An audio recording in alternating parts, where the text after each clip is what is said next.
been levied against me. Lewis and Cataclysm have also said on a live stream that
Mamacitas, give me a dream. Mamacitas, it's me, your queen. What is up, guys? Happy Monday. Happy Monday, guys. What is cracking? What is fresh? What is new? What's up, Kitten Fart? Nosebleeds, good job liking the stream. Random Weirdo, you are on time. What's up, Supervid? Welcome. I've caved and made a kick account for you. I hope that you are happy. I am very pleased. Mother is very pleased with you, Kitten. What's up, Graham? What's up, Ronan? What's up, Demon Flight? What is up, Jerbear? What's up, Grayson? What is up, Sid? What is up, Darkstorm? What is up, Yarshmello? What is up, Dat Fat Bat? Miss Jasmine, my queen. Yes, this is my homeless fit. I just got done panhandling, so. I just got done panhandling. Thank you for noticing. Dopamine is here. Caramelized onions is here. DZ is here. Yes, you can. If I can remember how to do this. Mod. There you go. Beautiful. What's up, Cass? What is up, Ghost Boy? Liam is here. Oh. Nihilist Clownfish is here. Oh. I skipped. Poet is here. Inventing Emu is here. Shotgun Fox is here. Oh, boy. Noodle Sandwich. Okay, let's go. No Warhammer. Get that away. What's up, Pain? Not very much. I didn't make a lot. Just looking today. Okay, let's go. Lego criminal beanie. Okay, that's rude. That's rude. I thought that I fixed this where... Who is this Calvin Garrar? Who is he? Nope. Sorry, guys. I thought that I fixed this. I guess I didn't. Never mind. I thought I did. That's, I guess that's for another time. Stop bullying me. Leave me alone. I got a haircut and it's really short. So my hair's... You can have Cop Malcolm or you can have Homeless Malcolm. Those are your options today. Cop Malcolm or Homeless Malcolm. And I'm going with Homeless Malcolm. What's up, Noval? How are you? I agree. Fuck the dentist. Fuck the dentist. Dentists are gay. I completely agree with that statement. Very true. Based and true. Based and true. Drummer of a garage band. Okay, guys. Everybody settle down. Everybody settle down.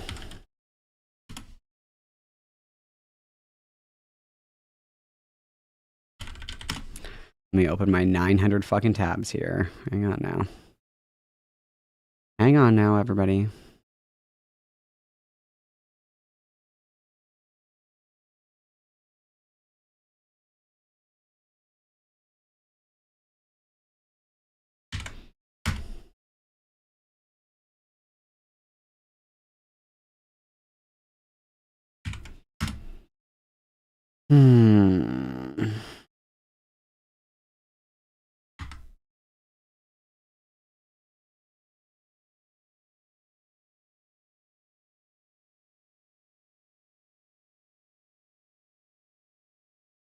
Okay.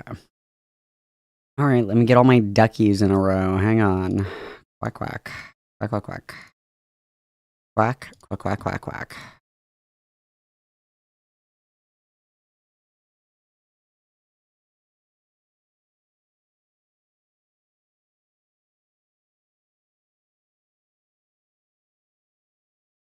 Beautiful. Beautiful, beautiful, lemon beautiful. How was everybody's day today? Did everybody have a beautiful day? Did everybody have the best day ever? Did everybody have the most amazing day? Everybody? Everybody have the best day ever. The best day ever. Did everybody have the best day ever? Haircut trauma is so real. I like having my hair short, you guys. I genuinely enjoy it, but I like having my hair short, but I will say I'm not used to it yet, so I don't want to think about it. This is a problem for tomorrow, Malcolm. I don't want to think about my haircut yet. I like having my hair short. I like having my hair short, but I don't want to look at it just yet. You know what I mean?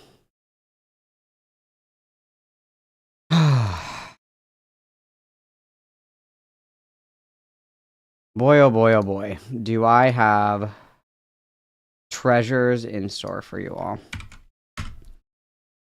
Treasures in store for you.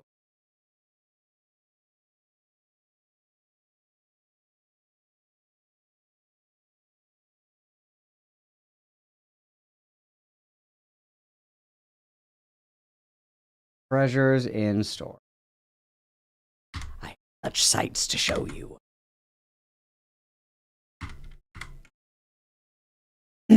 Such sights to show you.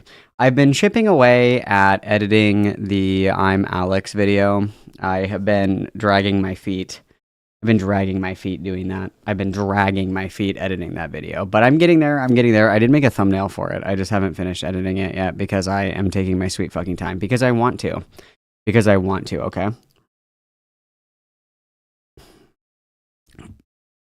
I am working on it. So I should have that done by tomorrow morning. Should is the operative word there. Will I? I don't know, but I should.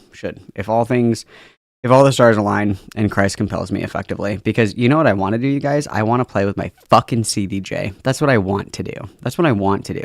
But instead, I'm here. Instead, I'm here with you. So you should really appreciate that by pressing like on the stream, okay? Anyway, yes, it's time to be plural music. I have quite the stacked docket. There's quite a lot of drama this afternoon.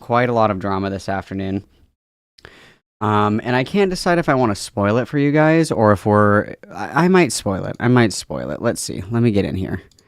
I need my emotional support soundboard here. Okay, so let's go ahead. Okay, so not only do we have another I'm Alex response. I mean, because why wouldn't we? This isn't terribly long. Okay, so we have that. Yeehaw girlies. We also have Lewis McClung making a video about I'm Alex. This is like his Roman Empire. This is what he's been waiting for his entire fucking life, is to make another I'm Alex video. God bless. He's ready. He's fine. He's like locked in. This is his Super Saiyan form. He's very ready. And then I want everybody to witness me. Everybody witness. I have the new Poppy document. I have the new Poppy Google document. So we will save the best for last. So we are ready to party. Is everybody locked in for girl time? Is everybody ready? There is a new Poppy doc, and I have it. It is in my hot little hand for you guys. Back to the basics. Hell yeah, brother. Let's go. So I want to start. We will begin with the I am Alex's response to Alice, and then we will move on to Lewis McClung's video, and then we will finish with the piece de resistance, which will be the new Poppy doc. So we will begin here, okay? And then this week, little kittens, I will be streaming on Wednesday and Thursday, okay? Wednesday and Thursday this week I'll be streaming.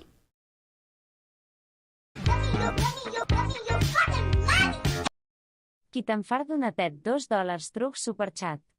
Random on di l'àstim Àlex responsa? Thank you very much for the $2. Yes, I will synopsize for you. Yes, I will synopsize this for you. Don't worry. I got you, Kitten Fart. Thank you for the $2. I got you.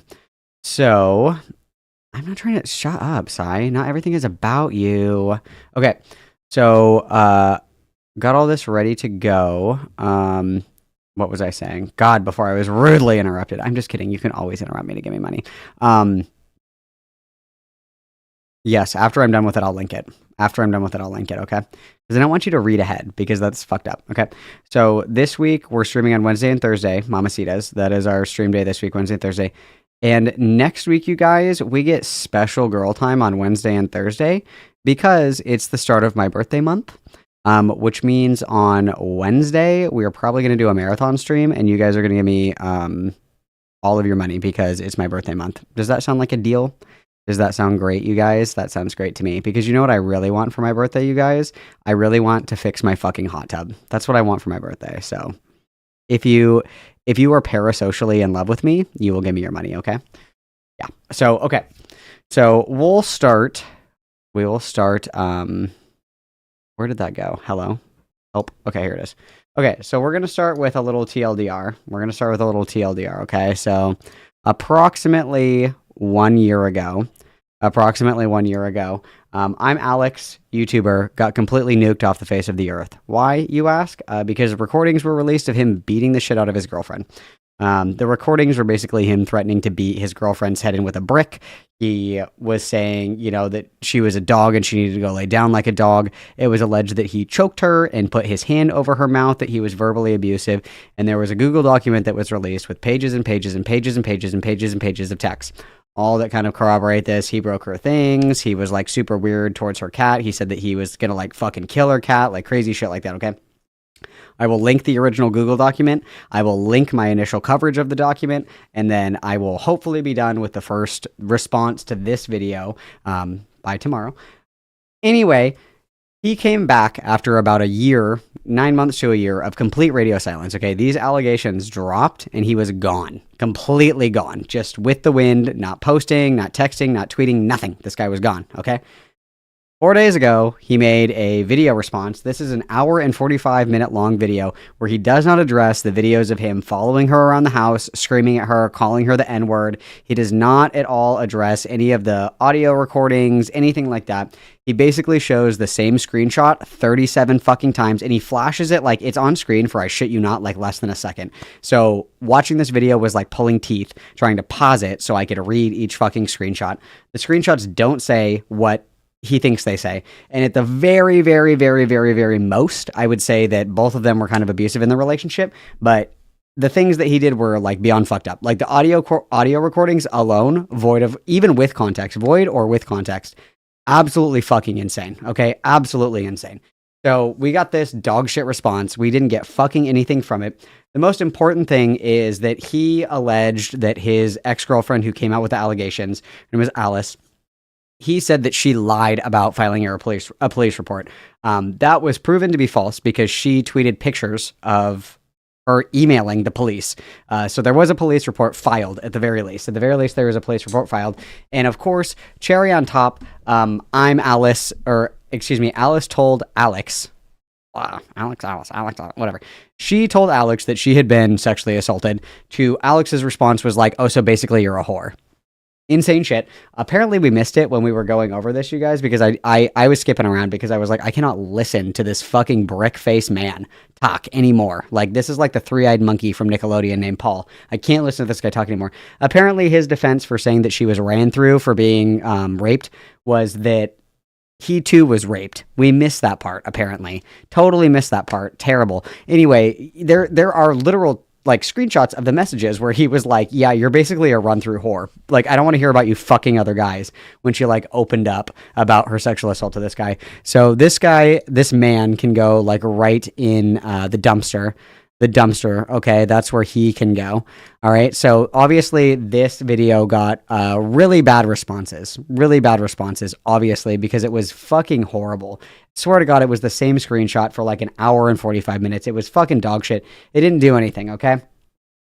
So, obviously, in response to him crashing the fuck out, he made his own little Google document here to kind of, follow up after the fact and say that Alice is full of shit and Alice is this and Alice is that. So Alice is the original girlfriend, okay? So Alex says, since my video response, Alice has posted that she filed a police report on the 27th of May, 2024. Alice says she refuses to watch my video despite making many claims about it, which are untrue. So the police report tweet here, and Alice refuses to watch my video. So let me open these. I want to make sure that these don't like actually open to like fucking porn. Hang on. Let's just be careful. Let's be careful, guys. Okay. So I showed this. This is her emailing with the police. As discussed on the telephone call, please find attached document containing the safeguarding information, blah, blah, blah, kind regards. And then this is the police. Okay. So Kent police, Hammerford police, whatever the fuck. So this is true. This is true. She did file a police report. Whether or not anything came of the police report, we are not sure, but there was a police report that was filed. And then this is, I'm not watching his monetized video on my abusive past relationship to count as apologies towards me. I'm sorry. He also doesn't really apologize in the video either. So she's really not missing anything, to be completely honest. So let's continue. The stories that are in this report have been fabricated, as I have shown in my video. He didn't show fucking anything in his video, actually, other than the same 4 screenshots that we saw in the first 10 seconds of the video. Alice falsely accused me of pulling her to the ground and putting her in a headlock on the second day of living together in the report, despite writing in her document that it happened on the 4th. There is no evidence to back up these claims. Alice's story is untrue, and I have addressed this in my video. So let's see here.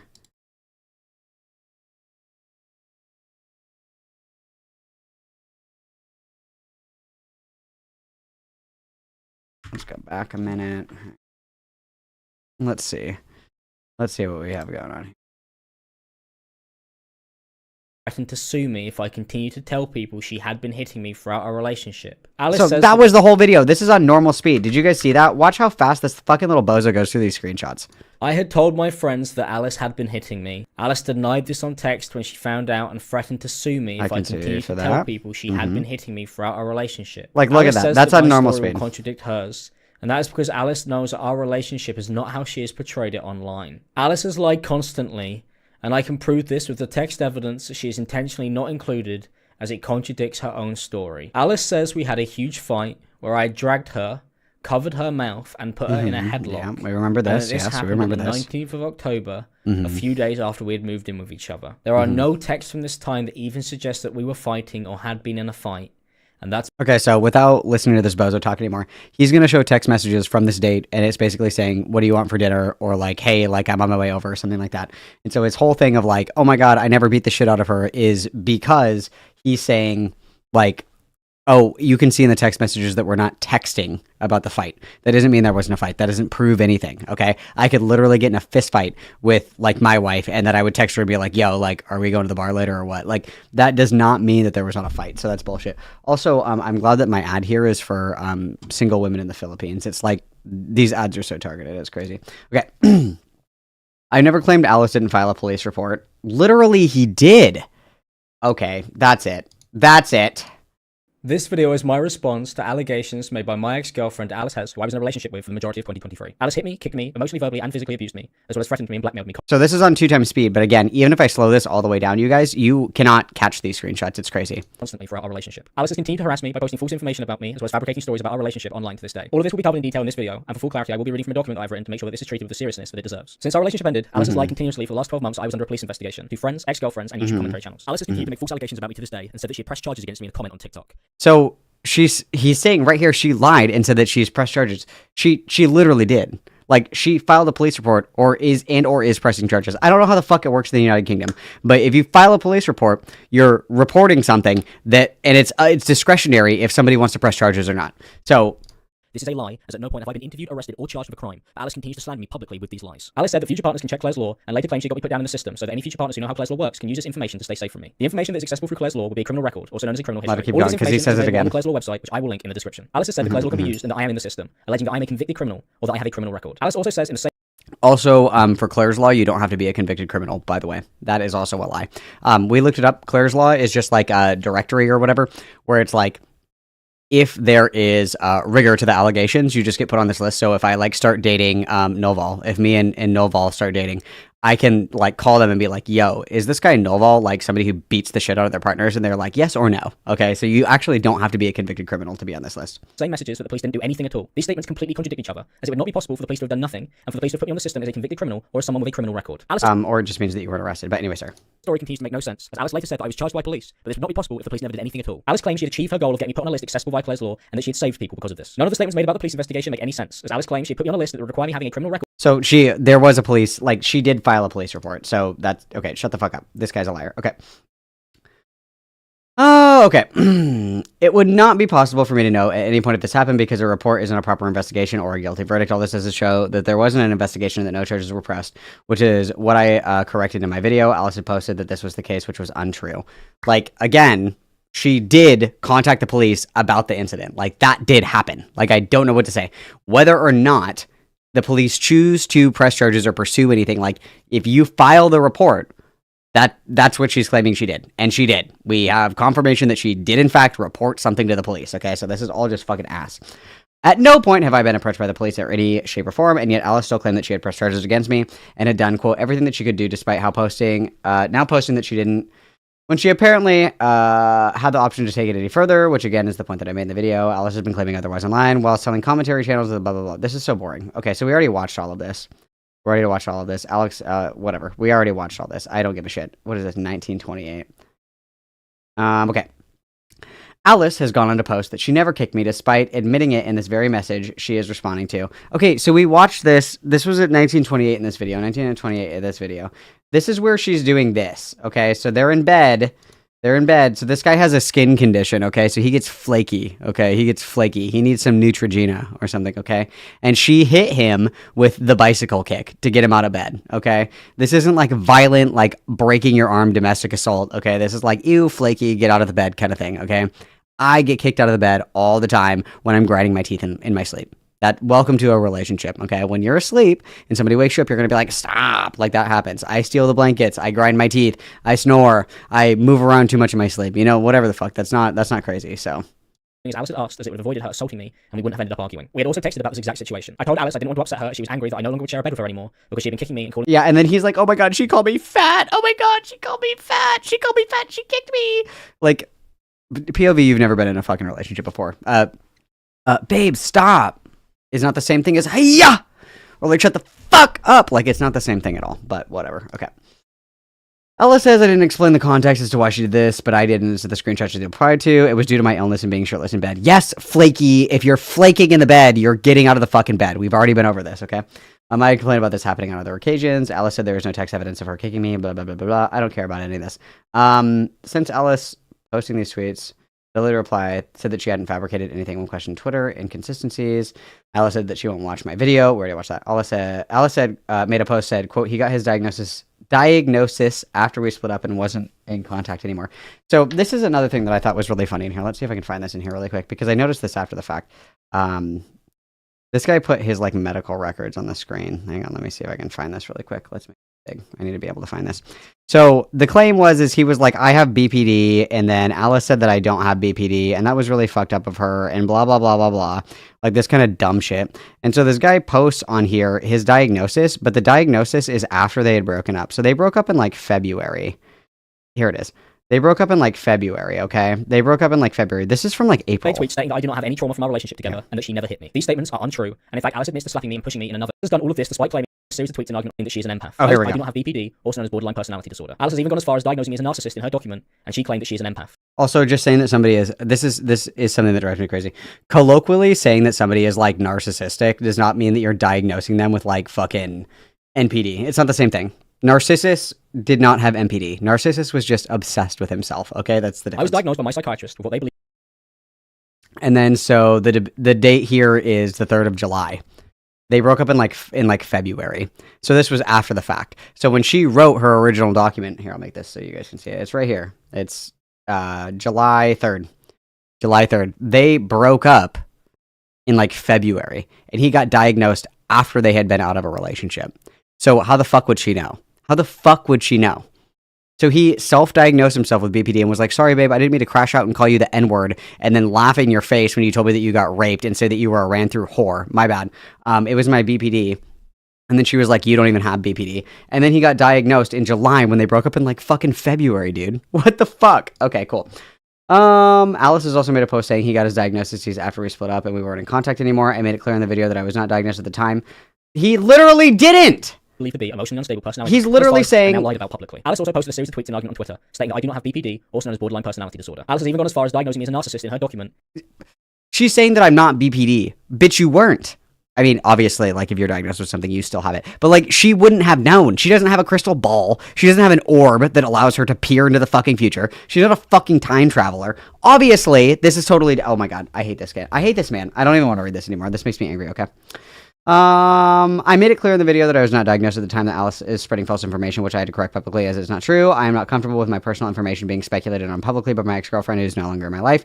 But due to the constant posts Alice was making about me, I felt I was forced to correct this. And then, so, yep. Regardless, this is an excuse for my behavior, which I made clear in the video. Literally, you didn't make it clear in the video. Where I openly discussed being verbally abusive towards her with my psychiatrist. I apologize. And she claimed that she is an empath. I was diagnosed by my psychiatrist.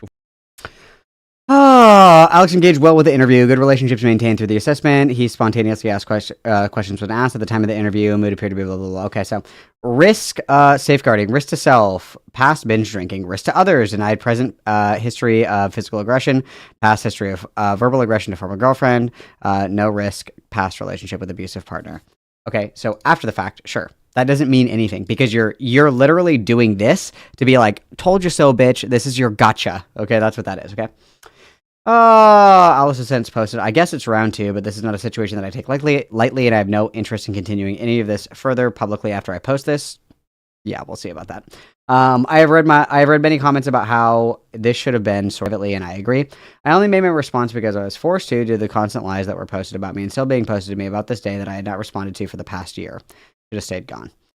Alice had planned this document since January and had been blackmailing me throughout the relationship. And the blackmailing that he's talking about is she's saying like, oh, you're doing this, I could sue you for that. That's blackmail, apparently. And again, if you want to watch this guy's response, do it. This guy machine guns out fucking screenshots, and not a single one of them is there blackmail, gaslighting, abuse, manipulation. It's all fucking lies. It's all fucking lies, okay? Alice always intended to publicize a false version of an incredibly toxic and abusive relationship, and I apologize for my involvement in that, as it could have been prevented. There's no excuse for how I reacted to the environment that was created. As shown in my video, Alice would go through my phone throughout our entire relationship, which prevented me from being able to speak to anyone or record any of the events that transpired when I tried to leave. I should have done more to end our relationship at the time. And then again, I'm not going to get out the document. I'm not going to do it.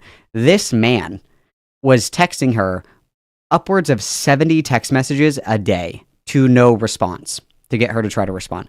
He was sending her love letters in the mail. He was ordering her shit on Amazon. He was fucking begging on his hands and knees. He sent like a 30-minute voice memo of him fucking crying, begging for her to come back. Okay, sure, Jan.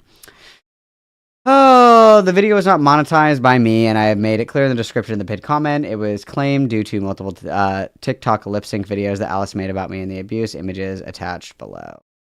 It has since been brought to my attention that Alice is deleting comments and has privated her Instagram and TikTok comment sections due to the harassment online. I would appreciate it if people would not attack anyone I have mentioned, as that was not my intention when I posted the video.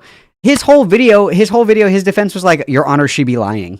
Your Honor, she's a whore and she lies. That was his whole defense. Obviously, people are going to go and fuck with her. Like, this guy is so fucking stupid, dude. Fuck this guy.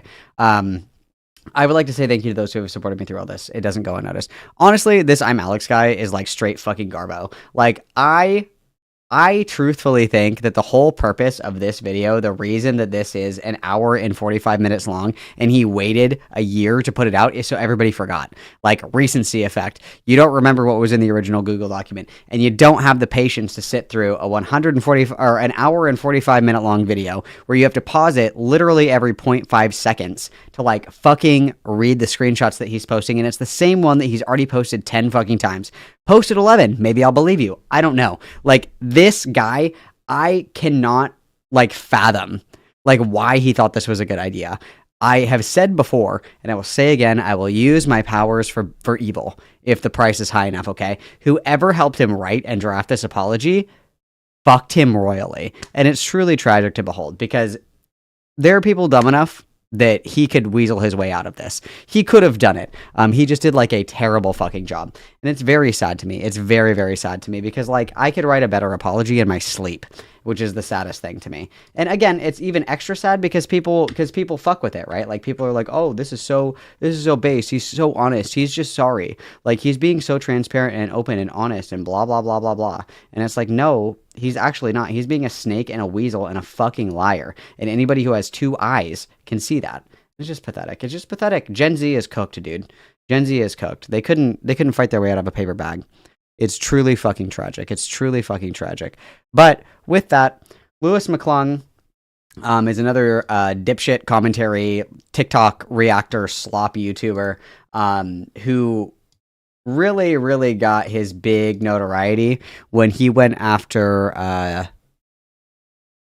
Danky Jabu, I think is his name. I always want to say Janky Dabu, but it's Danky Jabu, I think. Anyway, another TikTok commentator who used to edit for I'm Alex. And so this guy edited for I'm Alex. After the allegations come out, he was no longer working with I'm Alex. He was never friends with him. It was purely a professional relationship.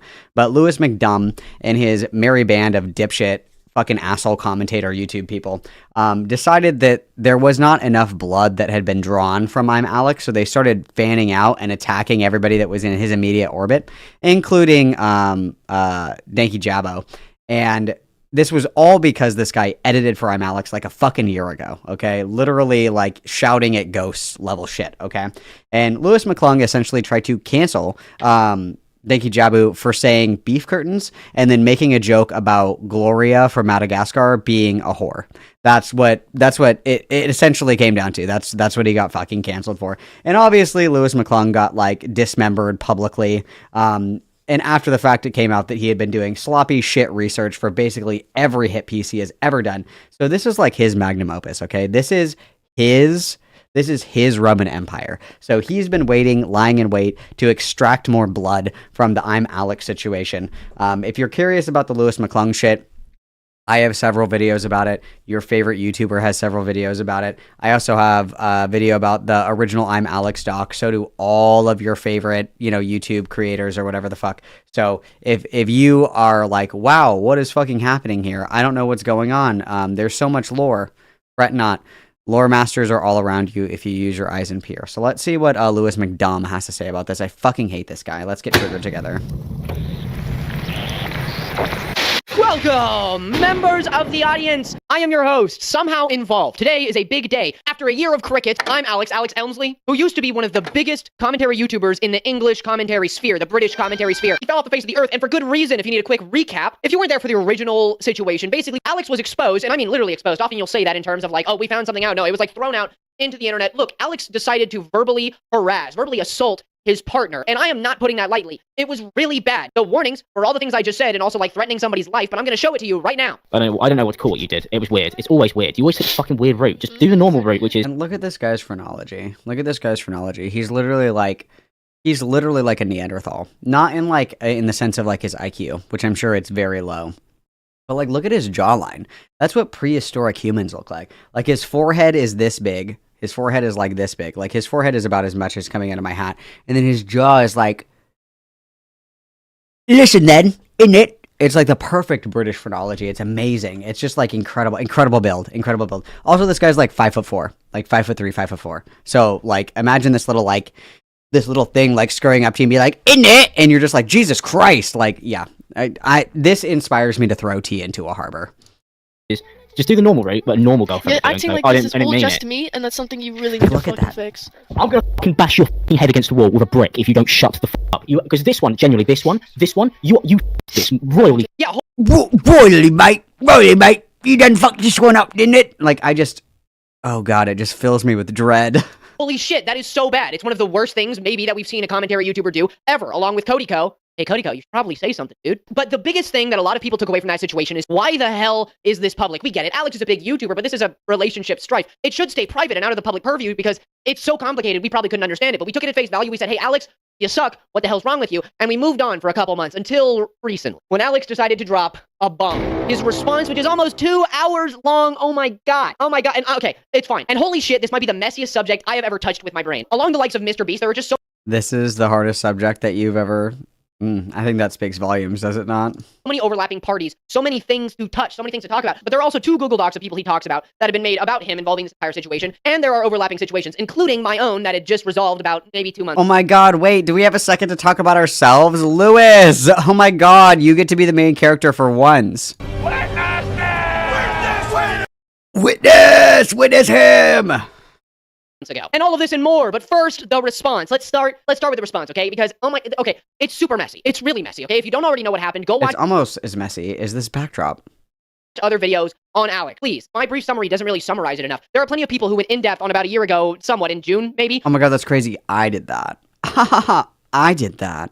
When Alice, his ex-girlfriend, created a bunch of evidence and curated it to talk about what she went through, in her opinion, which you will come to learn. He says that her interpretation of the events is not true, which, by the way, is probably true. She probably does not recount these events with 100% accuracy or certainty, and neither does he. We cannot just take their words as fact, specifically because this is a romantic relationship. There are so many emotions involved. Literally, It's so true. Hoes be lying, Lewis. Tell me more about this. these things should just stay private. We should not know this much about people's relationships. Not everyone is blessed with interior design skills. Then get a fucking green screen and don't do this.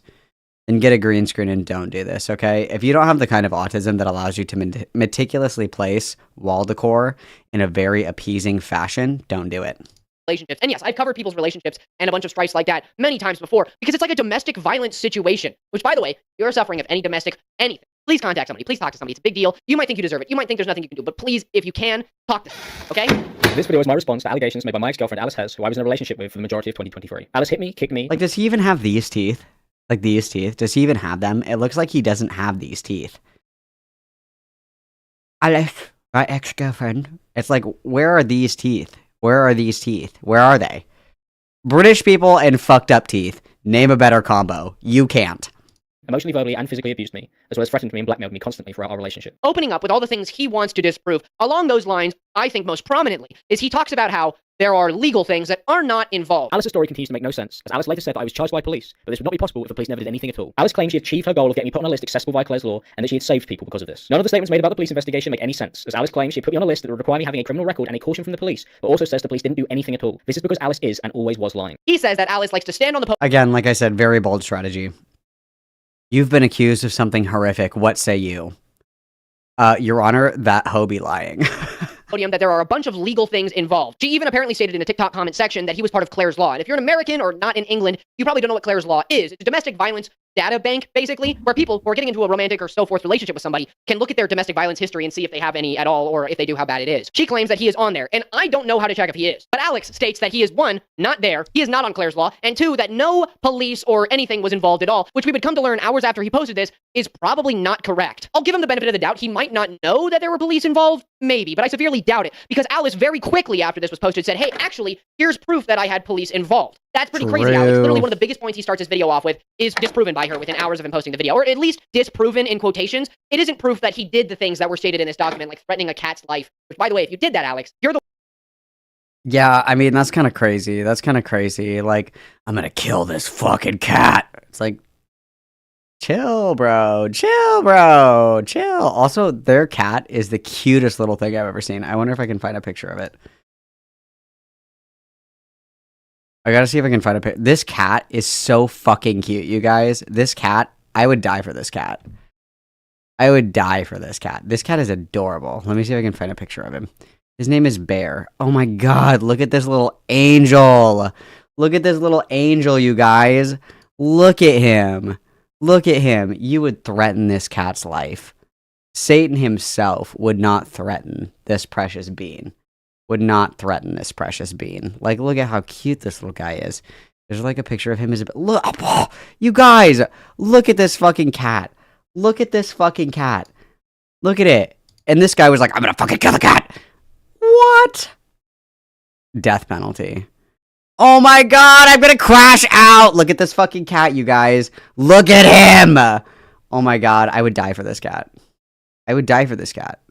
I would die for this cat. Oh my god, it's so cute. The worst of the worst. If you threaten a cat's life, one of the most precious beings on planet Earth, I would hate you more than just about anybody I've ever covered. It also states that he was domestically violent and so forth, but this does not prove that he did that. It does mostly prove that there were police involved in some respect. She reported it, they found it, yada yada, there were police involved, okay? And that's important because he grandstands on this point for a lot of the video. He says it didn't happen, it never happened, I am not involved with police, I have no criminal record. And he might not have a criminal record. That's fine, but the police were involved, okay? And I doubt you didn't know that, you know? He also shows so many text messages, it's not even funny.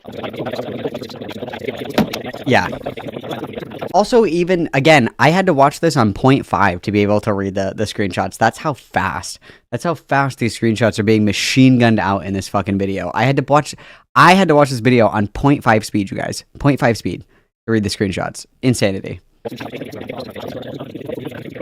I've watched a bunch of people who are like live reactors and they just post the unedited thing already. A lot of people have pointed out the same thing I noticed watching his video. There are so many text messages. How the fuck do you text somebody this much? Even in a long distance relationship, you don't Wow, Lewis admitting that he has no friends based. text people this much. And apparently they lived in the same house and they texted this much, okay? And also, they're bad at texting. I don't know how you can be bad at texting, but they're bad at it, okay? And that's fine, you're allowed to do that. That's but true. there is so much used as proof as text messages. It just baffles me, okay? I'm not saying it disproves anything, and I'm not saying that it's like proof that stuff didn't happen. All I'm saying is that they texted about everything. Okay, everything Alex brings up, he's like, okay, here's this text message, and this text message, and this one, and this one, and this one, that supports what I'm trying to say. And all I have to say about that is, oh my God, there's so many. But he brings True. up, importantly, that text messages can be doctored, and that she probably did doctor text messages from his point of view. And to that True. I say, he could have done the same thing. So I'm not going to use his text messages as proof, because it just doesn't feel right. There are so many text messages about how she admits to hitting him. She admits to a bunch of verbal assault. He shows a voice memo that sounds a lot like gaslighting. It's going to be so real. I'm so confused here, Alice. Like this morning, I was just trying to talk to you normally. I tried to call you, tried to have a normal conversation, and you escalate it to this. I don't understand. Like, why this? Why does it... Babe, gaslighting is a really big word. I think that your friends are just trying to confuse you. Anyway, here's Wonderwall. have to be this? Why couldn't you just let me talk to you, like, have just a normal conversation today? Why did you, like, do you want it to be this? I don't want to fight you. I don't want to have fights with you. I don't have angry text messages with you. And I also don't want to be accused of doing stuff that I haven't done. Okay, it sounds like gaslighting, but he uses it to prove that he was the victim. But then, I don't know, man. It doesn't work for me, okay? A lot of these text messages just feel weird. And I want to bring something up really quick. There is no such thing as mutual abuse. And if there is, it has happened very... Lies. There is such thing as mutual abuse when two people are aggressive. Like, you know, everybody has different opinions. And everybody with all of this shit is like a fly, you know, on the wall, so to speak, or a bird on a branch. Put a bird on it, okay? There are relationships where both people are the aggressors. Mutually abusive relationships require that both people are aggressors, okay? So reactive abuse is not the same thing as like direct intentional malicious abuse, okay? So if you are in a relationship with somebody and they get in your face and they scream at you and they throw shit and they posture and they get like a fucking inch away from your face and they're fucking screaming at you, if you push that person away from you, that's abuse. That's assault. You put your hands on them, you push them, that's abusive, right? However, that is different than just walking up to your partner and shoving them to the fucking ground. Those are two totally different situations. Mutually abusive relationships require that both people are aggressors at different points in times, right? So the idea that there is no relationship that is ever mutually abusive, that's not true. There are plenty of people that get into relationships and they're just a bad pairing and they feed off of each other and they're both fucking shitheads. Like that certainly happens, okay? So Lewis McClung, shut the fuck up. There are certainly relationships that are mutually abusive. If I want to be the most generous person in the entire fucking world, maybe if you showed me enough, I would say that this is a mutually abusive relationship. But one, I'm Alex never demonstrates that. And two, I do not think that reactive abuse is the same thing as like straight domestic abuse. Okay, these are two totally different things. You'd have to do a lot of legwork to get me there. Okay, a lot of legwork. Few times in the history of the world, because for a mutual abusive relationship to take place, it means that both parties, both people in the relationship have to come into it already with the predetermined outcome that they're going to assault or verbally assault or whatever their partner, which just doesn't happen. I mean, obviously it has happened, but it doesn't happen like that, meaning that somebody here is the primary abuser and somebody is the react. A lot of people came to the conclusion that Alice was the primary abuser or that Alex was. They have such similar names and my dyslexia is kicking my ass. Okay, I'm just gonna say that. It's kicking my ass. But honestly, how the hell are we supposed to know who is the primary abuser? We weren't there. That's the thing. This stuff is too public, all right? And sure, you could say I'm making a video about this, therefore I'm contributing to how public this relationship is. And the reason I'm covering it is just so that I can kind of piece this together for people who are jumping the gun. So many people are jumping the gun.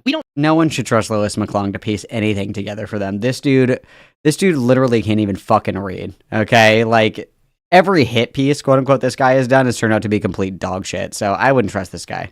Know much at all, okay? We know what two people who have motives have told us. Alice has a motive, and that motive is to show her side and show that Alex, according to her, is evil. But how the hell are we supposed to know?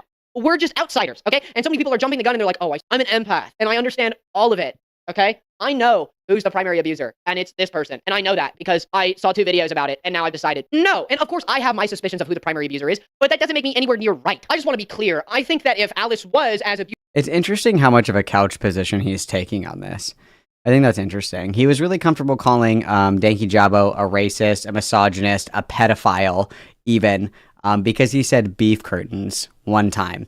But he's like, I don't know, guys, we have no idea, like, we're not God, we can't peer into the souls of others, there's literally no way that we could be able to tell. I'm just saying that I have my own opinion, and maybe perhaps, like, somebody might have a different opinion, but, like, who's to tell who's right and who's wrong in this? But meanwhile, again, Danky Jabo said beef curtains one time, and he was a racist, misogynistic pedophile. Ah, okay. So yeah, this is the situation that requires the introspection and, you know, centrism and enlightened. We could never know the truth. Good one. Abusive as he does say, that's really bad, and that they were mutually very bad for each other, and that is so obvious. Okay.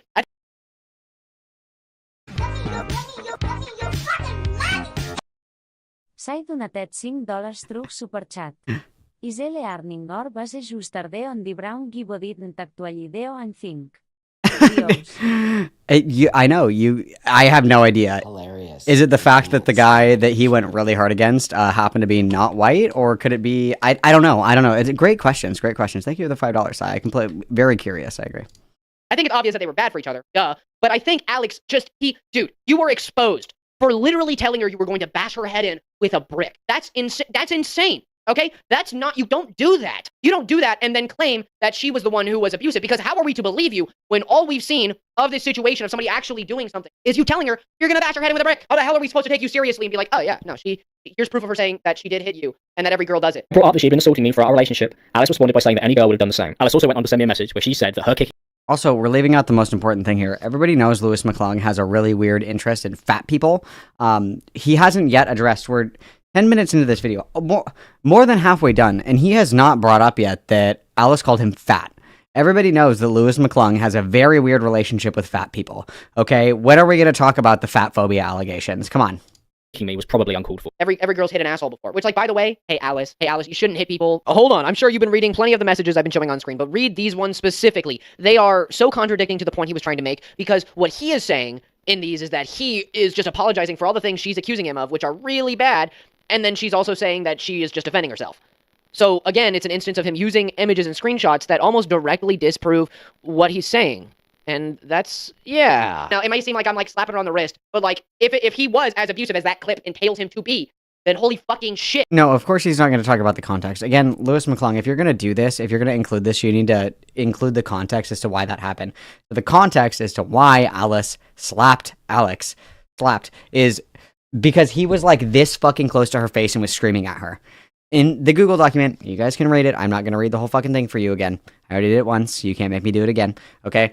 He was, like, needling her, like, all fucking day. And he got, like, this fucking close to her face, and he was screaming at her. So she hit him. Is that appropriate? No. Should you put your hands on people? No. Can you understand why somebody would do that? Yeah, actually, I could. You have to include that context. And there was another incident where she was holding the cat, and she was like, stop being a fucking freak to the cat and telling the cat that you're gonna, like, fucking kill it. And she's, like, holding the cat, and he's trying to get the cat, and she kind of, like, pushes him, and he's like, oh my god, you just beat the shit out of me! I'm literally fucking Rihanna right now! Oh my god! And it's like, yeah, if somebody was holding my fucking pet and they were like, I'm gonna kill this little bitch, and I was like, give it back. Like, yes, I would be getting a little handsy there, okay? Obviously, guys, don't put your hands on other people. Blah, blah, blah, blah, blah, blah, blah. You know, ad infinitum or whatever the fuck. But do we see here why the context is important? If somebody is this close to your face fucking screaming at you, it makes sense to me that somebody would be like, stop. That makes sense to me, but I just work here. Reactive abuse can be forgiven, like in most cases, a lot of the time, because it's just you protecting yourself a lot of the time. And if he was as abusive as that clip shows him to be, hey dude, what the fuck, man? Hey, holy shit. And let's cut forward in the video to the situation with Inabber, aka Frazier. He talks about this situation a lot, and it has hence been cleared up very quickly after the video was posted. But yeah, he was like, Inabber literally was fine with me beating the shit out of her, and he never helped me get out of my domestic abuse situation. And so Inabber, like, dumped all the logs. It's like, okay, bro. Also, Inabber. What year is it? It's 2025. I haven't heard that name in years. What he talks about, he says that he leaked information. He said that he took sides immediately and said that he was pressuring him and attacking him through text and attacking him through the lies that he spread about him on, like, an Instagram story. But Inabber responded literally the day of. Inabber, you guys. Inabber responded. That talked about this. I encourage you to go read this by yourself, but in my opinion, it proves that Frazier was literally just mostly in the dark, as it wasn't his relationship, and he was taking the side of somebody who showed him information, again, that video and all the Google Docs and stuff, of Alex being an abusive prick, and deciding that, well, Alex isn't showing him anything, like deliberately saying he can't show him stuff because he's afraid of what Alice will do if she knows that he is hence showing Inabber and other people's stuff, which I guess makes sense, okay? It makes sense that, yeah, he wouldn't want to, you know, risk being more exposed, but, like, what are you afraid of being more exposed? It was already bad enough. You know, maybe you should have tried to get people in your court, but, like, that's just what I would do. But Inabber, or Frazier, says that he took his side, he took Alice's side, because he felt threatened by Alex, because he loosely threatened legal action in a couple ways. I mean, I can see how Frazier took it as a threat. I don't think it was, but I can see how... How many views does this video have? 17K. Why does anybody fucking watch this bozo? I don't understand. Could have been taken as one. And he also shows how Alex just would refuse to show him any proof of his side of the story. And they said that he was mooching off him. But according to Frazier, they were just good friends. And he turned on him because of these so-called incidents. Because Alex wouldn't tell him anything. It was all back and forth. And apparently, they talked to each other They worked it out. They said so themselves. They said that nobody deserves hate. Alex, props to him, says that everybody mentioned in the video does not deserve hate, which is always true. I don't. Also, this is the problem with the Zoomers that want to like hold their microphone. When you're emoting, you're pulling the microphone away from your voice and it's clipping the fucking audio. It's cutting out. Lewis McDumb. God, this guy's so fucking insufferable. I don't want anybody to go hate in this video. My whole purpose of making this video is to show you how fucking convoluted this is. It is messed up. It is complicated. There isn't much to go off of except for hearsay and word of mouth, except a video Heresy! of Alex saying he's gonna bash his girlfriend's head in with a brick. That's almost the only evidence we have that can be actually proven as important. The rest. Lewis, you fucking dumb bitch. Are you fucking kidding me? In the Google Doc that Alice drops, there's like 5 fucking videos. One of which is the brick comment. One is him following her around the apartment, screaming at her, calling her the fucking N-word for like 20 minutes. There's the video of him where he called her and was sobbing like a fucking schizophrenic maniac for well over a half an hour. And then there's 2 more videos of him like fucking crashing the fuck out too. Did you even read the fucking Google document? It's like the first page. Hang on, oh my god, he's gonna make me get it. He's gonna make me get it. He's gonna make me get it. I don't want to do this. I want to fucking, it's okay. I need to calm down. I need to calm down.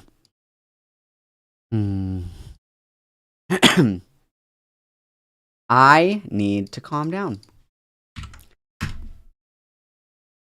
I need to calm down. Wow, this is crazy, Lewis. This is him telling her that she needs to be like a good fucking dog and lay down. This is him following her around the fucking house, screaming the N-word at her for like 20 fucking minutes. This is the brick one. This is the one. This is him freaking the fuck out, crying, shitting, pissing, coming. Oh, I'm so sorry. Please take me back or whatever the fuck. This is him degrading her over her wanting to be a content creator. And he's basically like, you're too fucking redacted to be a content creator. Like, you suck dick. Like, fuck you, you're a whore. This is like him following her around the house again, and then this is him talking shit to her again, and then this is the actual statement that she made. Lewis, did you even try? 1, 2, 3, 4, 5, 6 videos plus the audio recording of him fucking sobbing into the phone. Did he even fucking try? Did he even fucking try? Like, I cannot fucking handle this guy. I can't fucking handle this guy. The rest of it is just text messages and word of mouth and what people say. And if you read a lot of the screenshots that Alex puts on screen, especially this one was shown to prove that she lied about legal action being taken. But then if you just read the not highlighted part, it proves that that isn't the stance she has at all. Like, I don't know. Okay, I don't know who to believe, honestly, but I'm not inclined to believe Alex. Because he's nitpicking a lot of the time. And I'm not saying his abuse is negligible or anything like that. If he did suffer abuse, he should seek help for that. A lot of people were saying they forgive him. And of course they do. They like his content. And a bunch of people will probably watch it. I guess it's good that we know that Alex said what he said, and he might have done more. But now we know too much about the relationship. And stuff like this isn't supposed to be public. And I don't know. I feel like it waters down domestic abuse cases because they're real. They're bad. They happen all the time, every day. This waters down domestic abuse cases? Bro, please. And for some reason, people are romanticizing this and being like, yeah, I know who's the bad guy here. It's a relationship. There aren't usually bad guys. Somebody's probably broken. For instance, Alex is an egomaniac. Why is he taking, out of all the situations, out of all the fucking slop that he's covered, he has been so fucking aggressive towards people that don't even fucking deserve it. Danky Jabo is a perfect example of this. The Pumpkin Gentleman was another example of this, where he literally will throw his whole fucking body weight, which is approximately like 72 pounds soaking wet, onto like a box of fucking grenades and call people pedophiles for saying beef curtains. But he's like, guys, I don't know. I think this waters down domestic abuse. I think that we truthfully have no idea. I think that people are just broken. You know, like somebody in the like, what does it mean to be an abuser? Doesn't that just mean that you have trauma of your own? Doesn't that just mean that you're working through something? Doesn't that just mean that you yourself are recycling that abuse that you once suffered? It's like, why out of every single fucking situation that you had the opportunity to like put your foot on the gas, this is the one where you want to lay off of it. This is the one that you should be going hard. No, he has like no spine. He has like no fucking conviction. He doesn't believe anything that he says. The craziest thing is that if he watched anybody else's coverage of this, he would have a barometer, right? Because I imagine that Lewis McClung is the kind of person that's going to watch everybody else's coverage before he makes his opinion, right? Like he's probably watching all the drama commentary YouTubers or whatever the fuck give their take before he gives his. That way he can kind of like set where he wants to go in, because he doesn't want to be too aggressive. He doesn't want to be too forgiving. He wants to fall somewhere in the middle so he can't be criticized in either direction. But even the commentary bros were going hard as fuck on I'm Alex. Nicholas DeOrio, Chud Logic, like everybody was fucking going hard because this apology video was dog shit. And again, if you twist my arm into a pretzel and you show me some really fucking hard sweeping shit, maybe you could get me to say that maybe it was mutually abusive. Maybe. If I close both of my eyes and pretend that I didn't see any of the fucking screenshots and I didn't listen to any of the fucking videos. Okay, sure, fine, whatever. You win. Why, out of every situation he's ever covered, is this the one where he's like, I don't know, guys, like, what does it mean to be an abuser? Doesn't that just mean that you yourself are traumatized? It's like, this is so weaselly. What a fucking pussy, dude. What a fucking pussy. This is just beef curtains to me. This is all I see right here is beef curtains. Write that down. Yeah, in the heat of his situation, he bragged so much about just how awesome he is right before telling Alice that he was going to do the things that I've already said. To the point where it's actually really hard to follow what I'm saying because it's so flexible. I've gone, you could do this, but you might have to do that, but you might have to do that, you might have to do this, and this might work, but you might have to do that, and it sounds fucking mental. I don't even understand how you could possibly actually follow along to it. I like most of my friends struggle to actually understand what I'm saying, but that's why I'm a professional and you're all not. And then he's playing the audio clip that's from the Google Doc, but he's like, there's only one video. So he knows there's more than one video in the Google document. He knows that. But he's like, it's just one video, guys. It's just one fucking... Wow. This guy's a fucking idiot. And Alice might be very manipulative. Honestly, it might be reactive manipulation, if I'm being honest. But still, she is almost entitled, if you ask me to. You can be as manipulative as you want in the entire world. That doesn't mean that somebody gets to fucking punch you in the face and throw you to the ground by your hair. That's not what that means. You could be a Machiavellian, like, dark triad, manipulator, gaslight, gatekeep, girl boss. That does not mean that your partner gets to put you in a fucking headlock, dude. Like, what the fuck? To a lot of her actions because of how severe what Alex did is. Okay, does that make sense? I feel like I was jumbled as fuck. Sorry. Whatever. She is entitled to her stance on a lot of things because what we've seen Alex has done is terrible. Like, it's fucking wild. It's all just the biggest... But how could we... You guys, he's the victim of abuse. Probably, maybe, potentially. He has BPD, though. He's just a BPD girly. He can't help it. Goddamn mess I've ever covered. Because what am I to say? What is anybody to say about this except for, yeah, Alex still sucks, and Alice probably does too in a different way. Like, why is he going in on her? This is insane. We're reading the comments after this. This is fucking nuts, dude. I can't believe this. This is crazy. How is he going softer on I'm Alex than fucking Chud Logic right now? This is crazy. Overall, it just seems like he's trying to paint Alice in the worst light possible when she had little to do with, for instance, my situation or with Frasier. Like, for instance, with Frasier, she told everybody her side of the story, not just Frasier. So, of course, he was inclined to believe her. Believing victims is an important thing, and it's what gets a lot of us into trouble. I'm not going to say it's what got me into trouble, but it might have been... It literally is what got you into trouble, but, like, you would know that it's not like a believe all victims and, like, herd mentality thing if you actually read the fucking Google document. Like, does he not know how to fucking read? That's a rhetorical question. He obviously doesn't know how to read. What did he say? He said that he did 4 hours of research for the Pumpkin Gentleman video, which I covered. It's go down there and click on my YouTube. I covered that video. He said that he did 4 hours of research for the Pumpkin Gentleman video, and one of the biggest claims that he made was that Pumpkin the Gentleman posted not safe for work images after he had been called out for sharing not safe for work images on his like public Twitter account where there were minors that were following him. After the fact, he posted another image, and it was on his private fucking age-gated not safe for work Twitter. And he missed that somehow. 4 hours of research, and he somehow missed that the second instance of posting not safe for work material was literally on an age-gated Twitter profile that was specifically for not safe for work content. This dude, literally, if he shook his head hard enough, you could hear his brain, like, dinking around. It would be like shaking a rock in a fucking jar. This is unbelievable, dude. This is nuts. What got me into trouble. Believing victims is a good thing, okay? And we should continue to do it. A lot of us just need more caution when we do it, okay? The reason everybody was so inclined to believe Alice is because of that video. That Alex in an hour and 50... No, it's because she posted all the receipts. If somebody posted just that video, it's like, yeah, this looks terrible. Like, I completely agree, and fuck this guy for real. But she posted, like, a 180-page Google document with all of their fucking conversations of him verbally abusing her, 5 different videos, and an audio clip of him groveling like a little crying bitch. That's what it was. Like... I'm sorry that you are dumb as fuck, and you have no idea how to make your own opinion without hearing everybody else in the room speak first. Speak for yourself. What are you talking about right now? 50 minutes failed to provide anything of that grandeur. The best thing he did in that video is say sorry. He's yapping, okay? And I'm not trying to be a jackass, because again, if he did actually go through abuse, just go talk to somebody, because we can't help you. We honestly, a lot of us, for good reason, don't want to help you because of what we've seen you do. Alex is a human, all right? And in my hiatus, I have tried to become more... Hitler was also a human, you guys.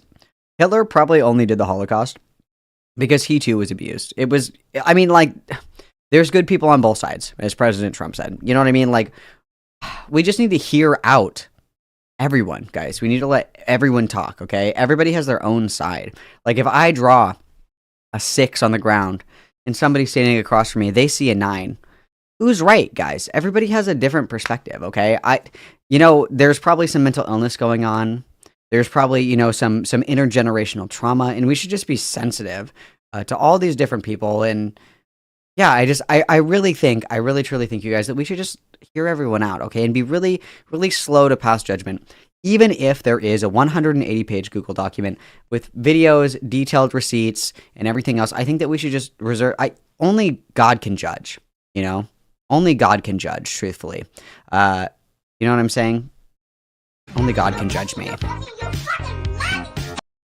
S'ha donatet $5 truc superchat. Disqui vos creamet dient abortat i gir frien entretenet tu vajagaat i ni just human. Disqui vos ait baef curtaïns is a monster. Very, very true, Sai. Thank you for the $5. 100%. It's like, this guy, literally put his girlfriend in a headlock, which, by the way, is the #1 predictor for killing somebody in an intimate partner violence situation. Hands around the neck or choking of any kind is the #1 predictor to get killed. That's the #1 predictor, okay? If you've been choked, your likelihood of getting killed goes up like 1,000,000,000%. Okay, not 1,000,000,000, but you get the point. We should wait to hear both sides, but this guy called the hippopotamus from Madagascar a whore. Guards! Come on. Oh my God. Of a thoughtful person. Because, we all need to work on ourselves. And Alex is human, okay? He fucks up. He's emotional. But apparently he has borderline personality disorder, which is not an excuse for anything.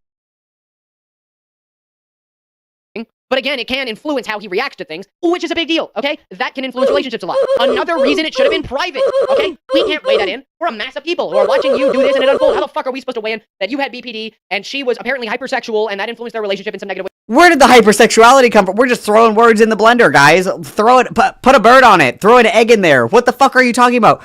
Where is the hypersexuality claim? Where does that come from? Somebody, anybody. Has anybody heard this before right now? Has anybody heard this claim before right now? Anyone? Anyone other than... Am I the only one that is, flabbergasted by this? Has anybody else heard this hypersexuality thing? Other than, of course, Alex calling her a whore. Obviously, Alex has called her a whore a couple of times, but... Is he confusing Pumpkin and Alex? Oh my God. We're reading the comments on this, guys. Wow. And all of these things that we can't... How the fuck are we supposed to deal with this? We're not supposed to deal with this. It's supposed to be a legal matter if it is as bad as you people say it is. And it's bad, because now it's a war between the two of them. Alice is disproving a bunch of things he said. He thought that he How is it a war?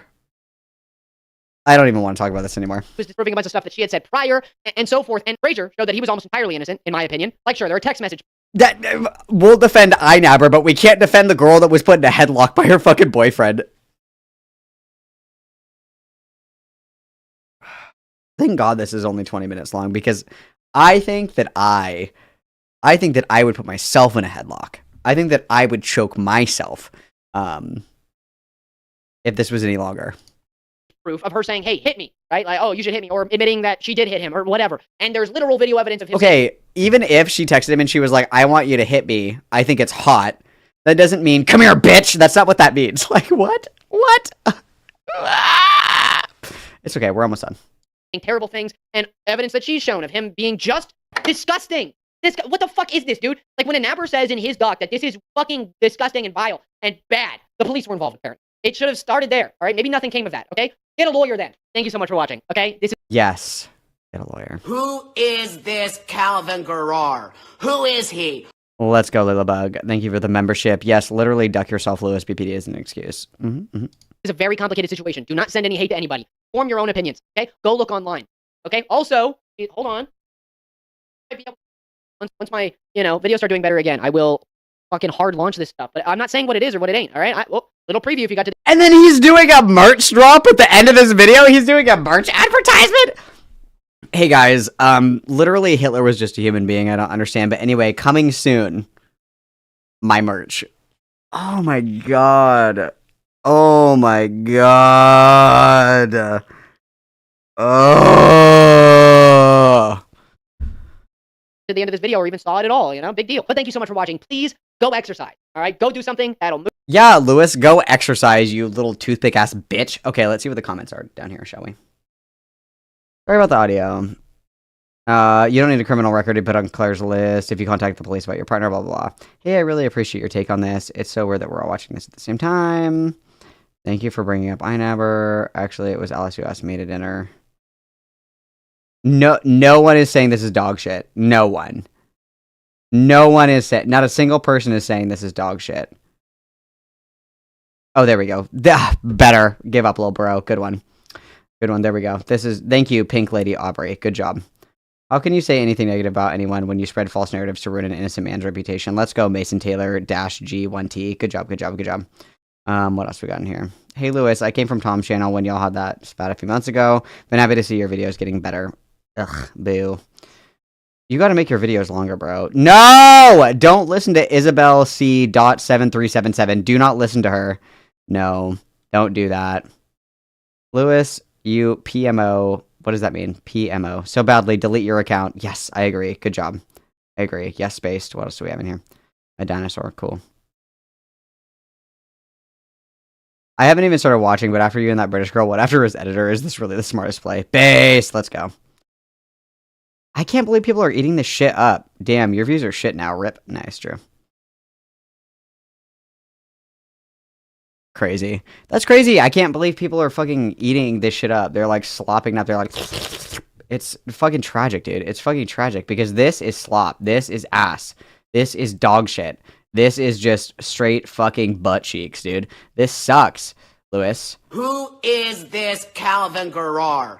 Who is he? Thank you so much, Jesse Courteous, for the membership. That is very courteous of you to become a member. Thank you so much for your endless support.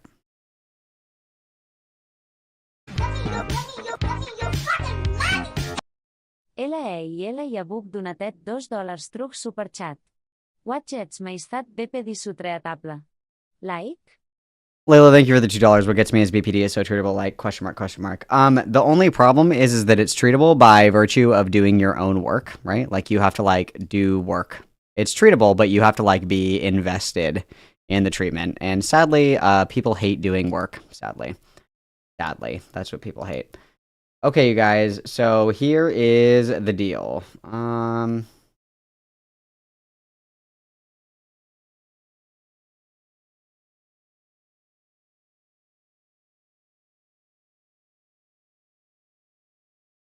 And one second. I think I'm too stupid. That's okay. We'll do this in a second. Okay. I am going to run to the bathroom. And then, you guys, we're going to do the new Poppy document. We have access. It has been given to us as a gift. And apparently, Keffels is live streaming tonight, guys. It's a big day for gay people. So I'm going to run to the bathroom really quick. And then we're doing Poppy. Hello, don't smoke in bed. I'm so sorry. I love you. I've seen you. God bless you. Hug, hug, kiss, kiss.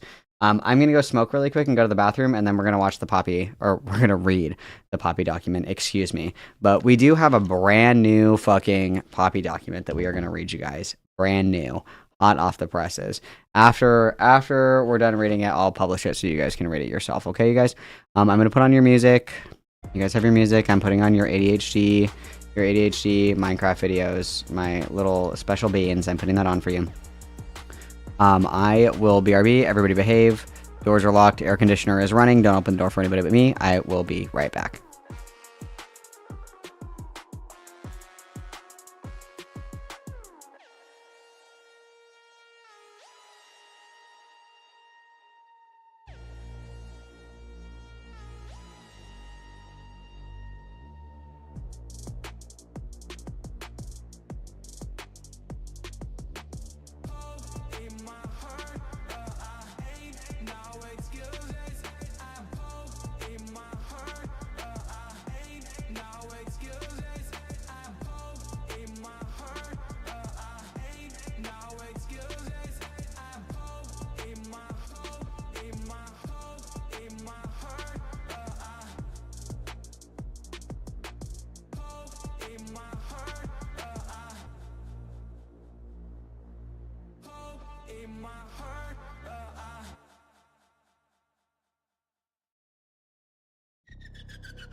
no fear inside. State of mind, we breaking.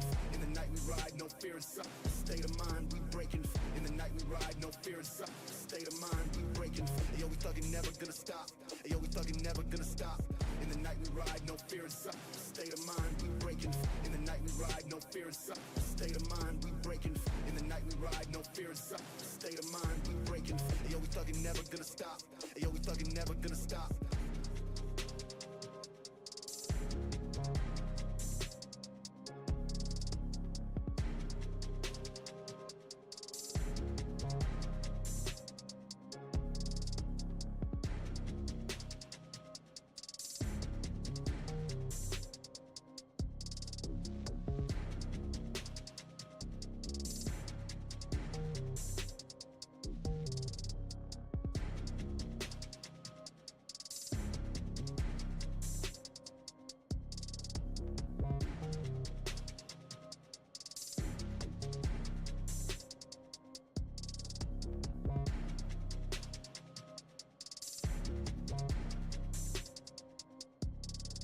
Look at that. You didn't even know I was gone, did you?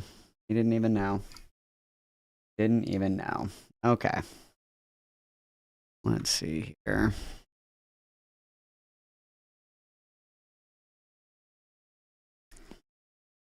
What's up, guys? What's up, Chronolink? Good to see you, dude.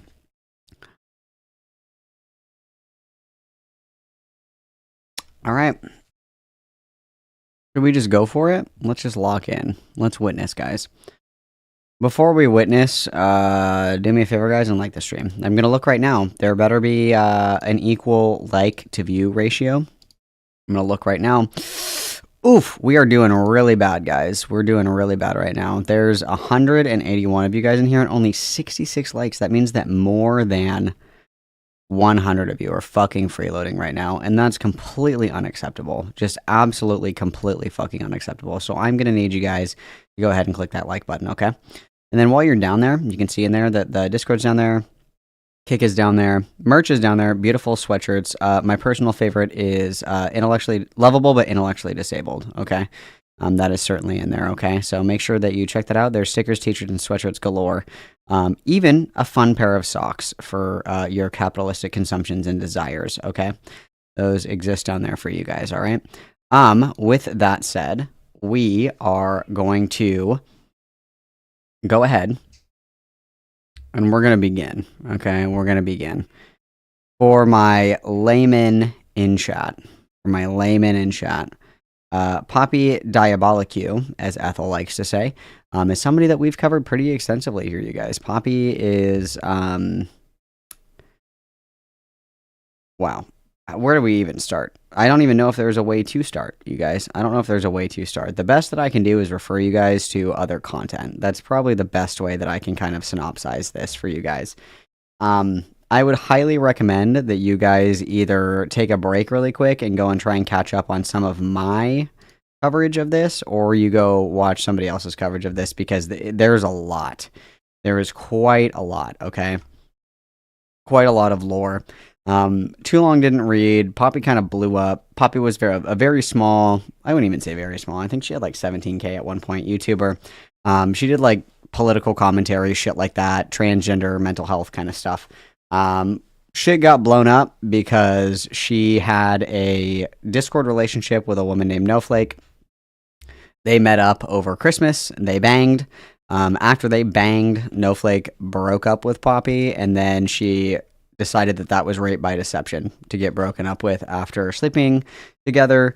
Following that, there's been a slew of allegations, including, you know, being financially abusive to Poppy's ex-wife's child.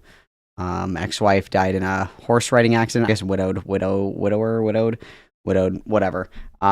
Allegations of that. There have been multiple allegations of, you know, inappropriate goonery, you know, spin the wheel. It's there. So if you are not caught up on that, I highly recommend that you go and, you know, play catch up and then come back, because there is a lot of lore. There is quite a lot of lore.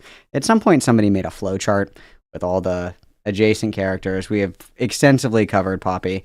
If you want the Too Long Didn't Read version, I would highly recommend watching Luxander's video on the document number 3. I think there's been several Google documents that have been made about Poppy.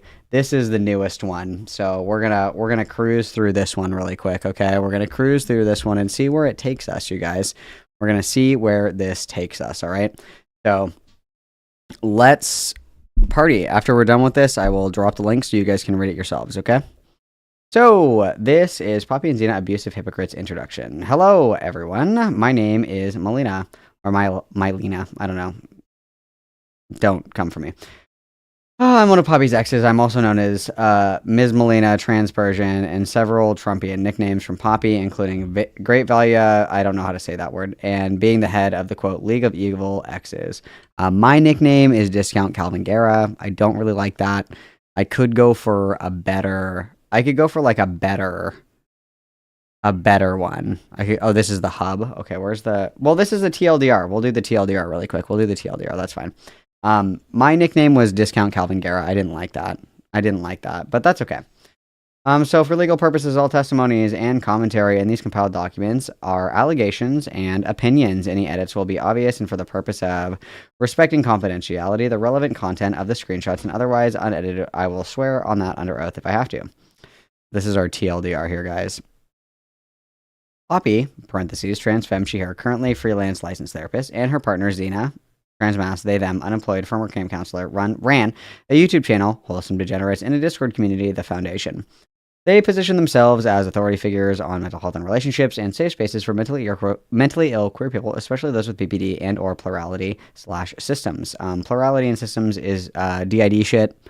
Poppy has said that she's a system or whatever, and it's from BPD and Tulpa, which is a Buddhist practice of creating thought forms and shit like that. It's basically a fancy word for imaginary friends, but nonetheless, I digress. They've been using their position of trust and authority to normalize abusive methodologies and dynamics to justify their own behavior. They exploit their parasocial influence to indoctrinate people into their perspective and then use those people to validate and support their own harmful behavior when others try to call them out. They have no consistent principles, only what benefits them and people that they approve of. They regularly twist definitions and understandings of terminology and definitions to fit their purposes, funneling their pain and anger through their vulnerable community and distorting the perceptions of those who trust them. I firmly believe that they are dangerous people who shouldn't be entrusted with the safety or well-being of anyone. While all of this started long before me, my work began a catastrophically harmful breakup with Poppy, she, her, in June of 23. Although most of the harm in that situation came at the hands of her partner, Xena, they, them. At this point, I personally have spoken to literally dozens of people alleging harm at their hands, most of whom prefer to remain private.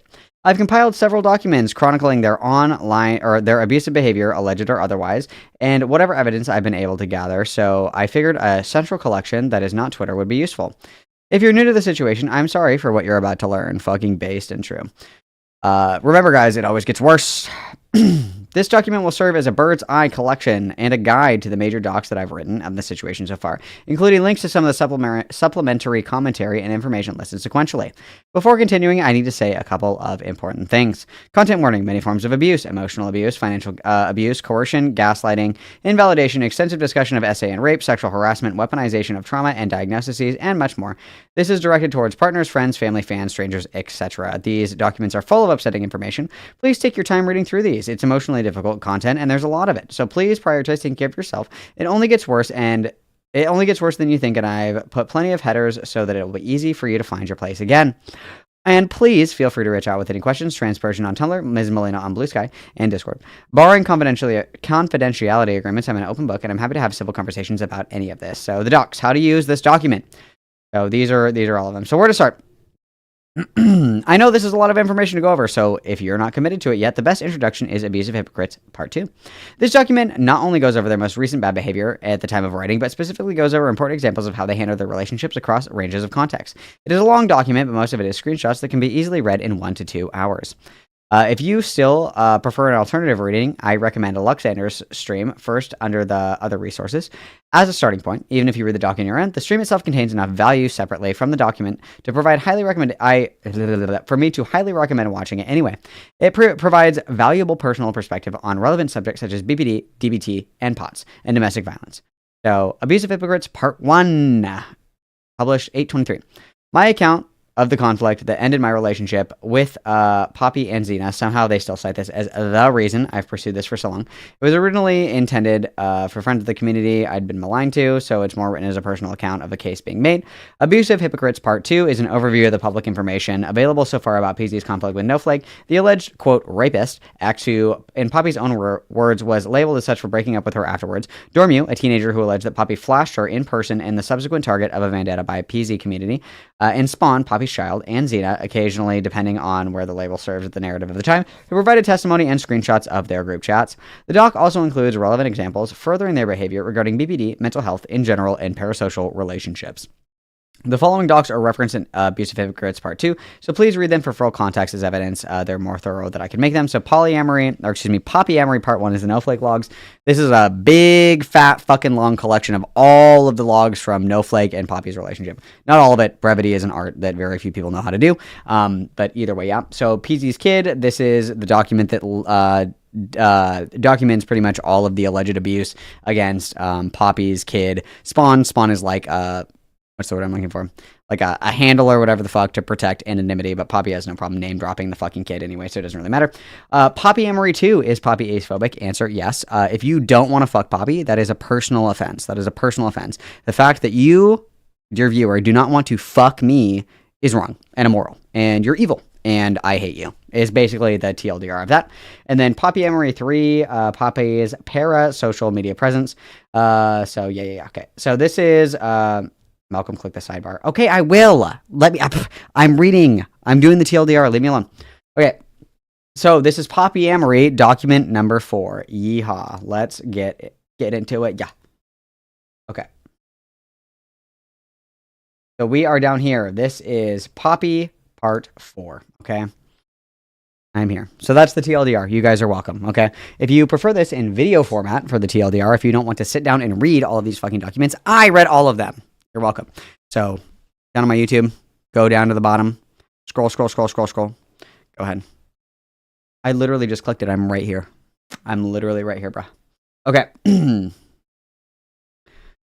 Part 4. My personal account of how Poppy isolated me from Sage after one night of me supporting her when Poppy wouldn't. Okay.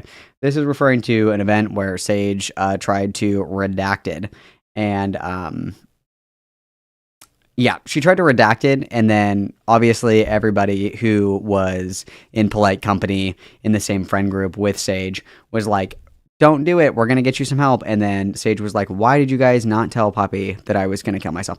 And started a big fight. So that's a TLDR. We were also blessed with a 3-hour stream detailing this event from Sage that has thankfully been taken down. But anyway, so we'll begin here. Okay, so hi, everyone. Melina here.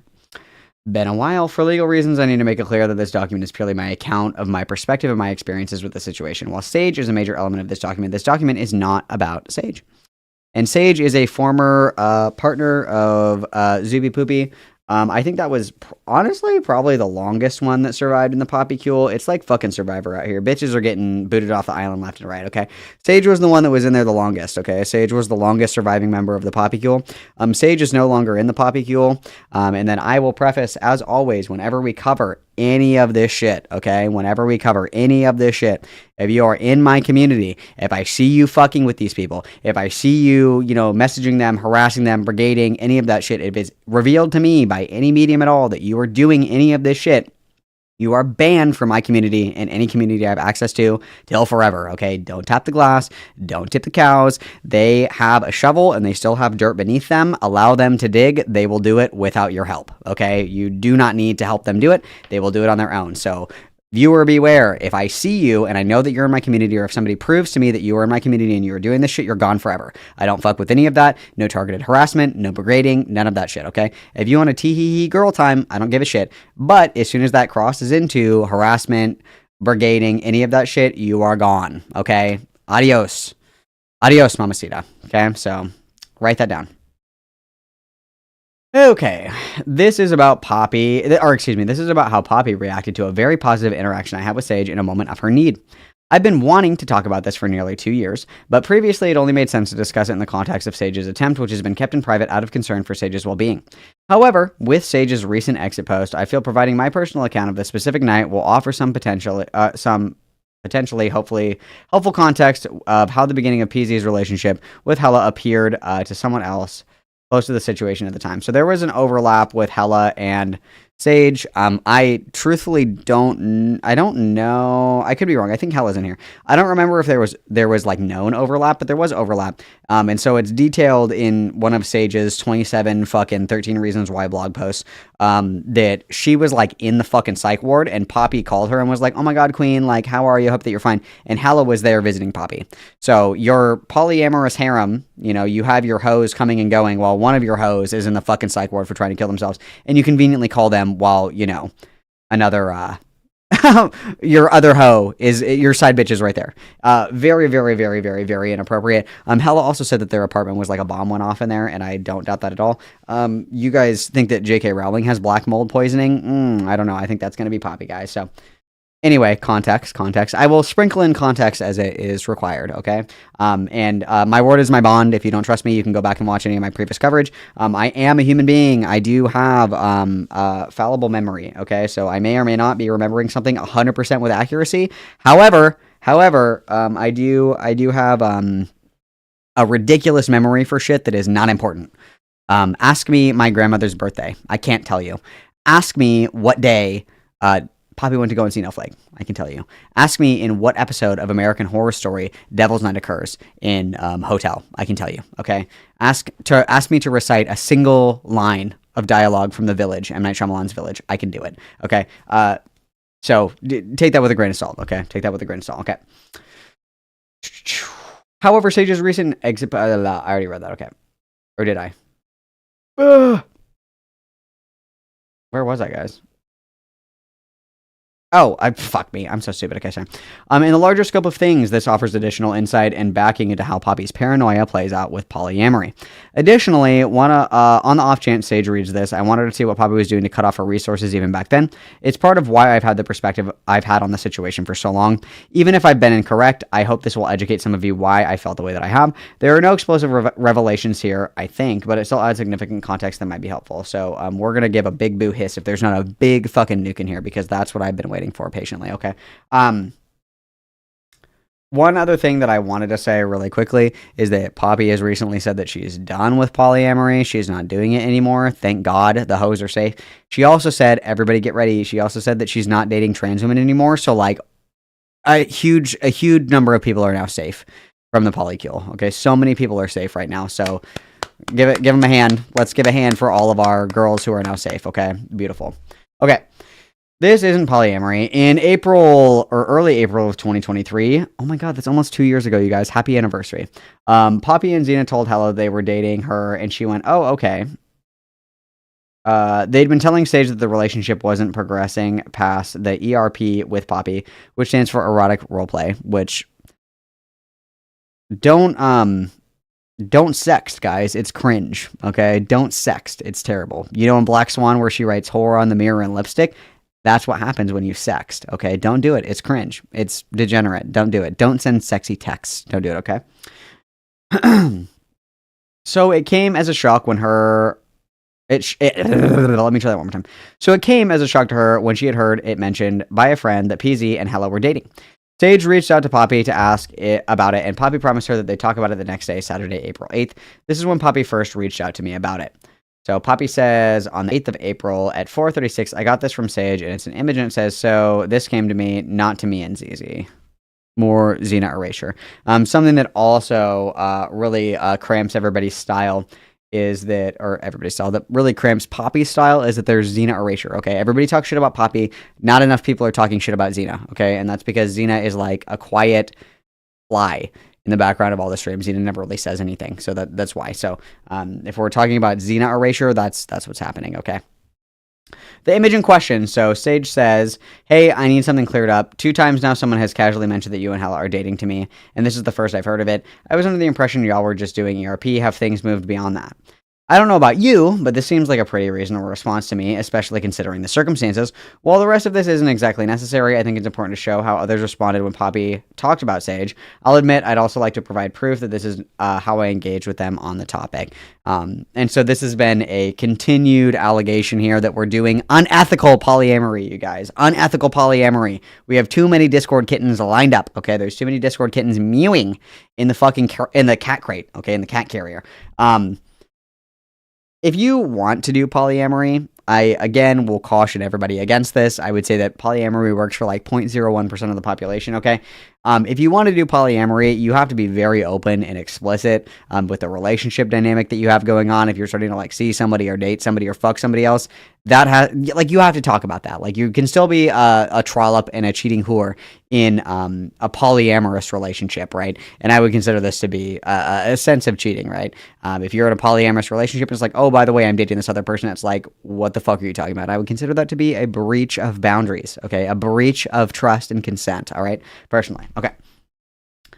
So Melina says, it sounds like she heard the relationship between you and Hella, so maybe she didn't want to potentially start extra problems by sending an unconfirmed rumor to you both.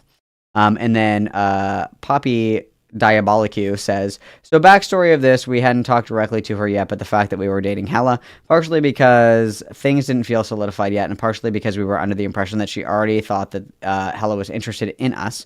And then Melina says, I'm sorry, love, I don't know why people are being so terrible and obtuse. So this right here, I would consider to be bitch behavior right here. Oh my god, it really wasn't even that serious. Like, I only, like, cheated on you, like, for 2 seconds. It literally wasn't even that serious. It was, like, 1 kiss, babe. Like, I thought that she would know. I thought she would pick up on the breadcrumb hints. It's like, no, if you want this kind of relationship, transparent, unfettered honesty, transparency, all that other good shit is what is going to be needed to maintain this kind of relationship. Again, I would not recommend this to fucking anybody under the sun, but if you want to do it, you gotta be honest, okay? You gotta be able to bite that bullet, okay? While I knew about the cheating already, her justification here is pretty interesting. Sage's recent confirmation that she was just made to feel like, quote, this is how polyamory works, end quote, was a painful confirmation that we'd been right about this whole time. This just goes to show how clearly Poppy doesn't understand, care about how it should work. Considering the blatant double standards that we've always seen, and Sage has confirmed in her own statement, I know which way that I'm leaning. Speaking from my own pretty extensive and successful experience with polyamory, press X to doubt. Just kidding. Or am I? You'll never know. The way that the situation should have gone was Poppy being honest about the relationship escalating past where it was. This has always been framed as a way of trying to protect Sage's feelings, but that's always a shitty cover for dishonesty, especially considering that she's supposed to know based on your agreements. The problem here isn't that Poppy was non-communicative. If all parties in a relationship agree that it's okay to have casual relationships, responsibly of course, without telling each other about every single one, then that's fine. The problem here is that Sage specifically was feeling worried about losing time and attention as Poppy's focus drifted to Hella, and Poppy and Xena specifically lied to her about their own for their own convenience, continuing to progress the relationship with Hella anyway. So overall, shitty dog shit behavior. Oh my god. I've been seeing another Discord kitten, but I don't think it's worth mentioning to my partner. That's fucked up. If you're adding a kitten to the litter, you should certainly let the rest of the kittens know. Okay? This is called cheating. Yes, even in polyamorous relationships, there is cheating. And this is a prime example. The fact that Poppy has continued to pull this shit on Sage since then, all the way through the incident with, quote, Katie is, well, I know my feelings on it, and I'm sure you already have your own.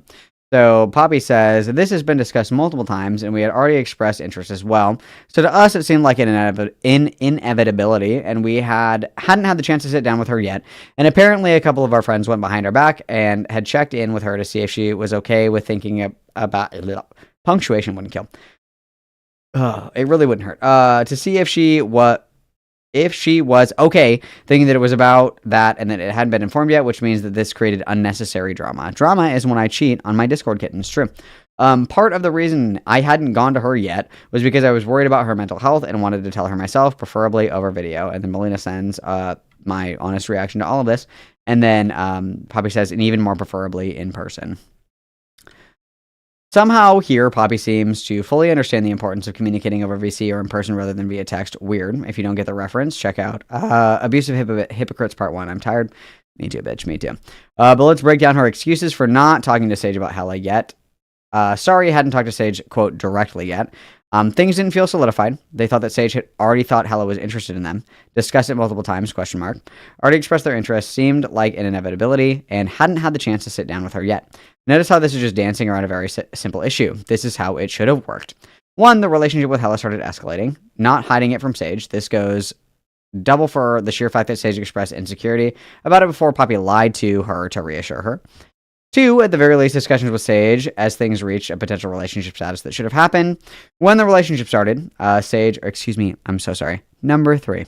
When the relationship started, Sage should have been one of the first people to know, and made a full conversation should have happened about how it would shift the dynamics, make agreements, establish boundaries, set expectations, and reaffirm your love and commitment to each other. Aww. Number 4, when 2 of Sage's friends, rightfully concerned about her, checked on her at this new news, recognizing that it's not their fault for not knowing that you skipped all the steps above. And this is very true, okay?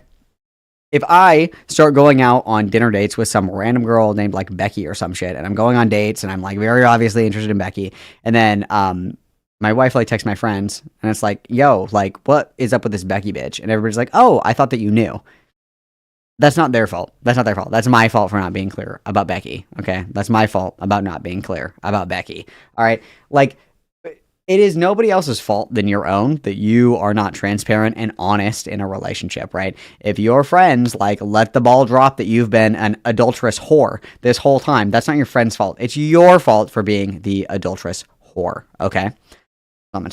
Okay, 5. When Sage reached out politely asking about it, despite all of your bullshit, not turning it into a whole fiasco, that is somehow everyone else's fault, even though you're the ones who fucking lied. True. And then I would honestly say that I think that this is a good message, okay? This is a good message. Hey, I need something cleared up. 2 times now somebody has mentioned this. Like, this is so non-aggressive. This is so just like, hey, somebody has brought up a couple of times that you're dating some other bitch. Like, is that true or what? Like, that is so innocuous. That is so, like, milquetoast. That is, like, the most boring shit ever. Like, that's like the way that you do engage with that, right? Like, this is so like not even a fucking issue, and Poppy's like, oh my god, like all this drama that you started, bitch. You started it. You're the one that made this into drama, because this is a very easy like, oh my god, I'm so sorry.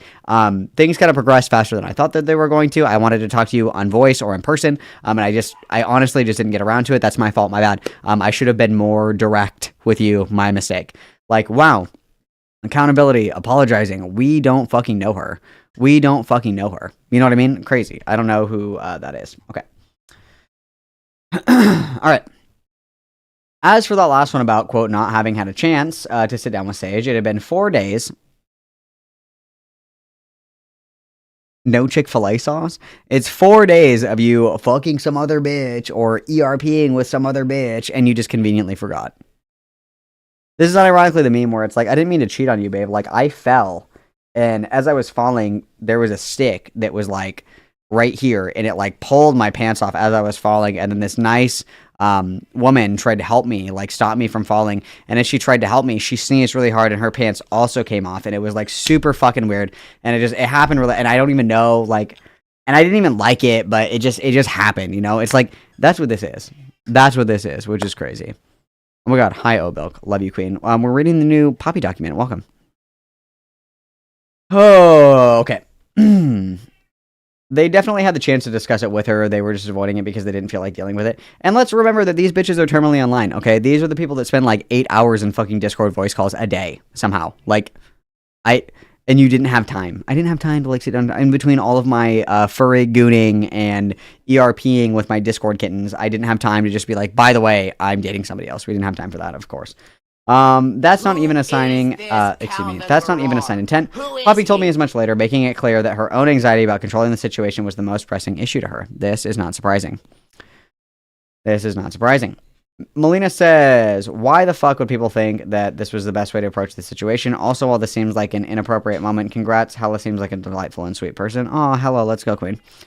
For Sage, I think that what you and Zizi were doing was reasonable. Melina. But I can also see how finding out this way could be upsetting for her. I have some thoughts from a poly perspective, so let me know if you want any input. 100% your business, though. So only if you're looking for it. Heart. And then Poppy says, I just wish people that would talk, who talked to her would have not done that. Then Poppy says, feel free to share.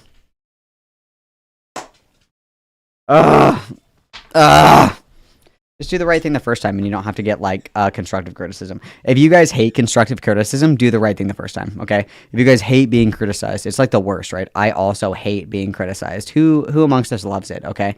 No one. Just do the right thing the first time, and then you skip that whole process, and you don't even have to hear it. It's amazing. It's amazing what making good choices will do for you, okay? And again, I'm posting this next part for transparency into how I engage with this, so consider this next screenshot supplemental for what it's worth. This was the same kind of approach I took towards the conflict between Xena and the other editor in VC when they blew up at me, and it set up the whole conflict with me. Here was what my advice was. So, Melina's advice, Jesus Christ. Might as well read the Bible. Just kidding. So start with the problems that I see here. It sounds like there was a miscommunication or assumption about how changes would be communicated. Also, knowing Sage, I have a hunch that her hurt feelings come from insecurity. Feel like this was being hidden from her. It was. And something abandonment adjacent, etc. Which is ironic because that's exactly what happened. Hearing this from the other friends is also right because it means that it was being shared with other people before it was being shared with her. True. I don't know if it was Hella's friends or yours, but if I heard about it from others, I think the way I'd approach it would be with a chat message, much like the one that she sent. As for it being sent mainly to you, it sounds like the understanding that she had was from you about the ERP relationship between you and Hella, which means that you were the one that discussed an earlier version of the situation, so I can understand why she'd reach out to you instead of just you and ZZ. Also, Xena Erasure, let's fucking go. Let's go, Sage. Yes, Xena Erasure, let them have it. Hell yeah. Okay, it also sounds like she heard specifically about you and Hella dating, not necessarily you and ZZ, so I think that there's enough space to give her the benefit of the doubt as far as not realizing she should have included ZZ, or knowing that the situation included ZZ. It sounds like she is responding to what she heard from other people. So in terms of you handling the current situation, I think it's important that you highlight that you weren't trying to hide anything from her, but also it's an understandable thing that hearing it from other people might make it feel that way, and she's not necessarily wrong in those feelings. They're inaccurate because they're based on incomplete information, but they're not invalid. You should also be addressing the different expectations as far as communication and dating. So first, everyone should explain why they had the expectations that they previously had. It's important not to be defensive or accusatory, just to communicate everyone's perspective and establish the understanding of why they were different. Then you can have a discussion about how to approach things in the future so that people don't feel like something happened outside of what they thought the agreement was. Optimally, if somebody approaches Sage with news like this in the future, her response will be along the lines of, oh, nice, they haven't talked to me about it yet, but I'm sure they will when they feel like it's appropriate. But you know, like a human speaks. Alternatively, anytime you and ZZ were interested in someone new, another relationship started progressing, it would be something you casually discuss with Sage. Back when things were actually good between Kim and I, one of my favorite things about our relationship was how we discussed our dating lives with each other and gave each other encouragement and dating advice. It was super wholesome and supportive, and it was easy to be happy for each other's dating adventures. We could also comfort each other when things went awry. Either way, it just seems like the dynamic here is clearly established and nobody is surprised. I know how insecure Sage has been feeling, so it might be a good idea to ask her what she needs as far as support to make her feel better about any bad feelings this may have brought up. She might need a little extra care to help her back up.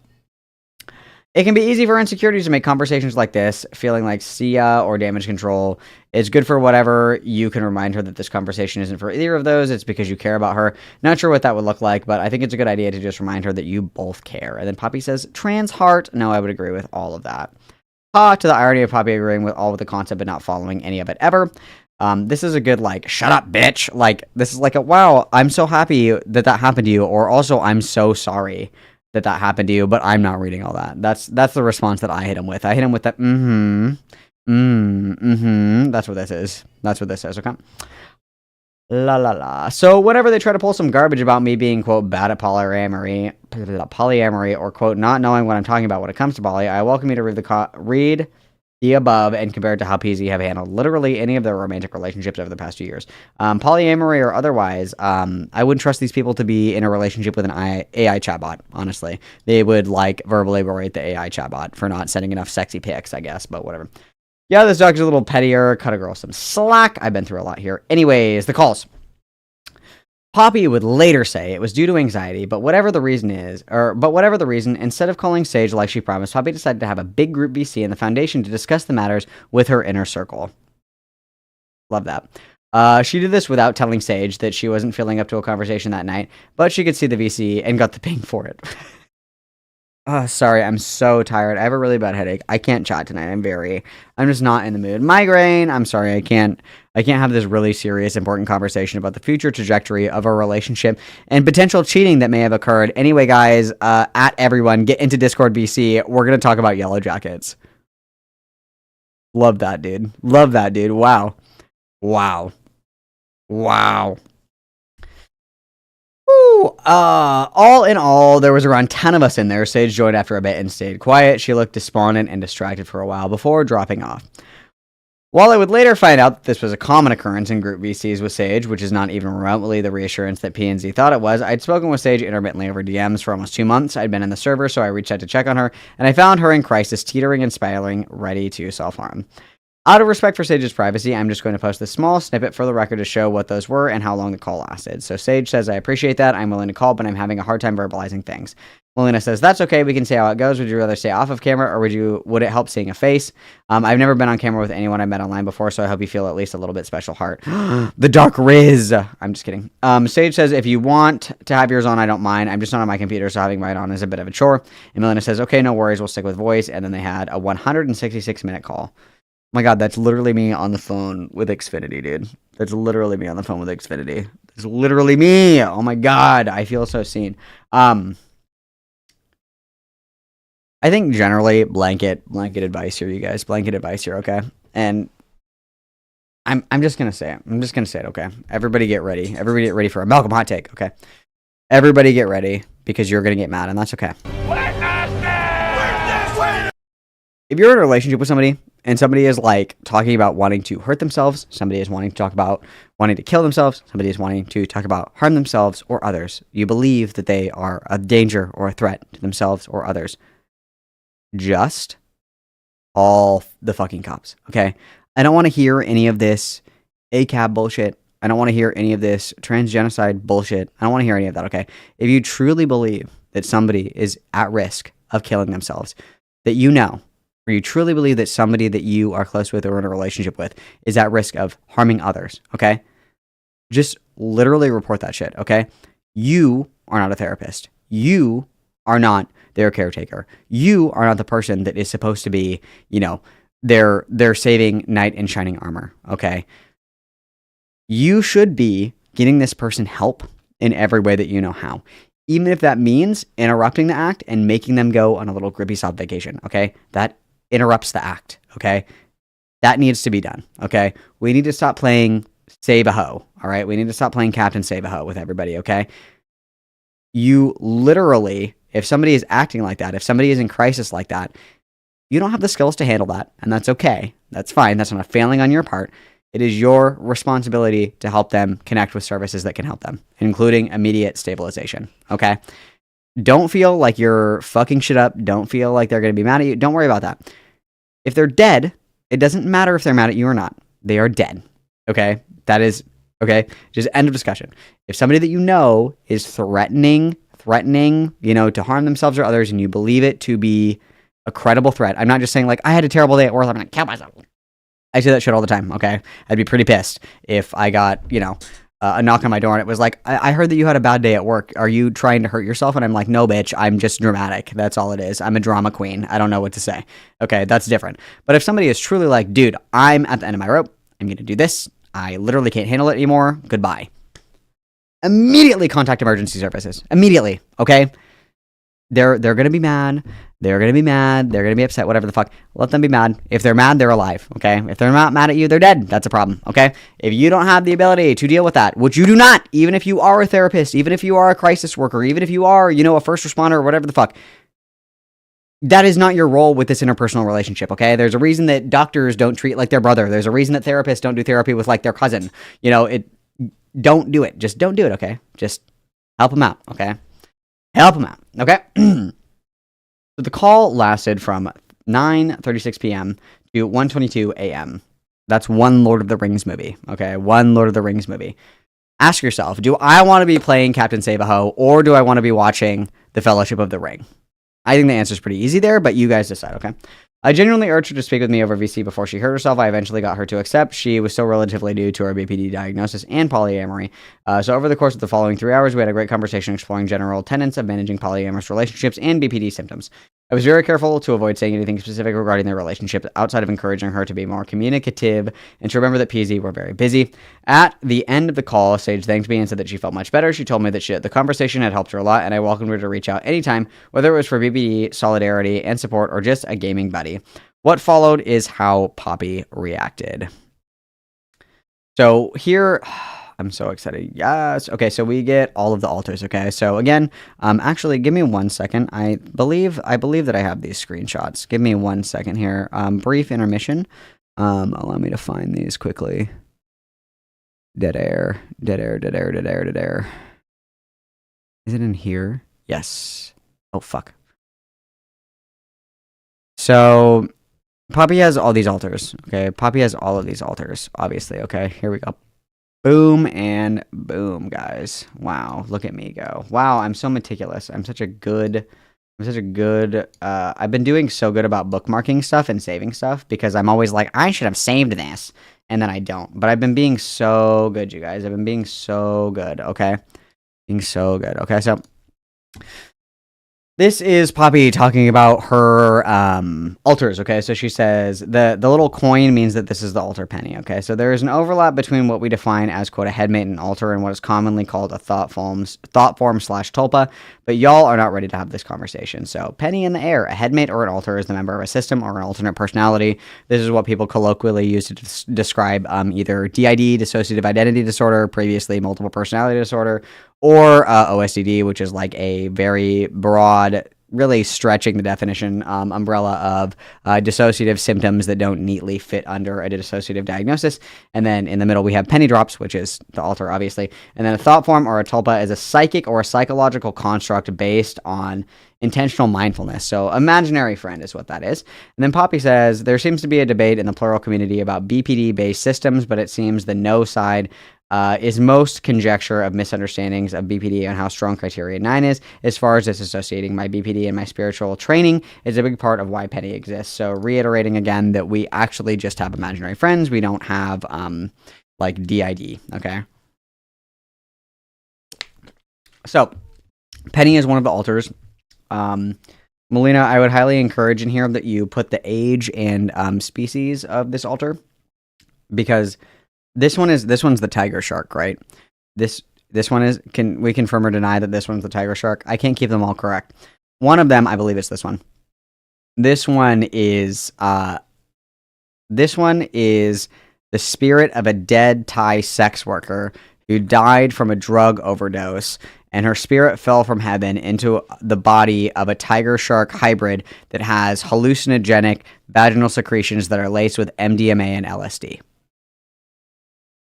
That's what this one is. So this is the one that I know the most about. This is the one that I know the most about, okay? Yeah, Pepper is the Spiger tiger hybrid, colloquially named a Spiger, which feels like a slur, and I don't wanna say that again.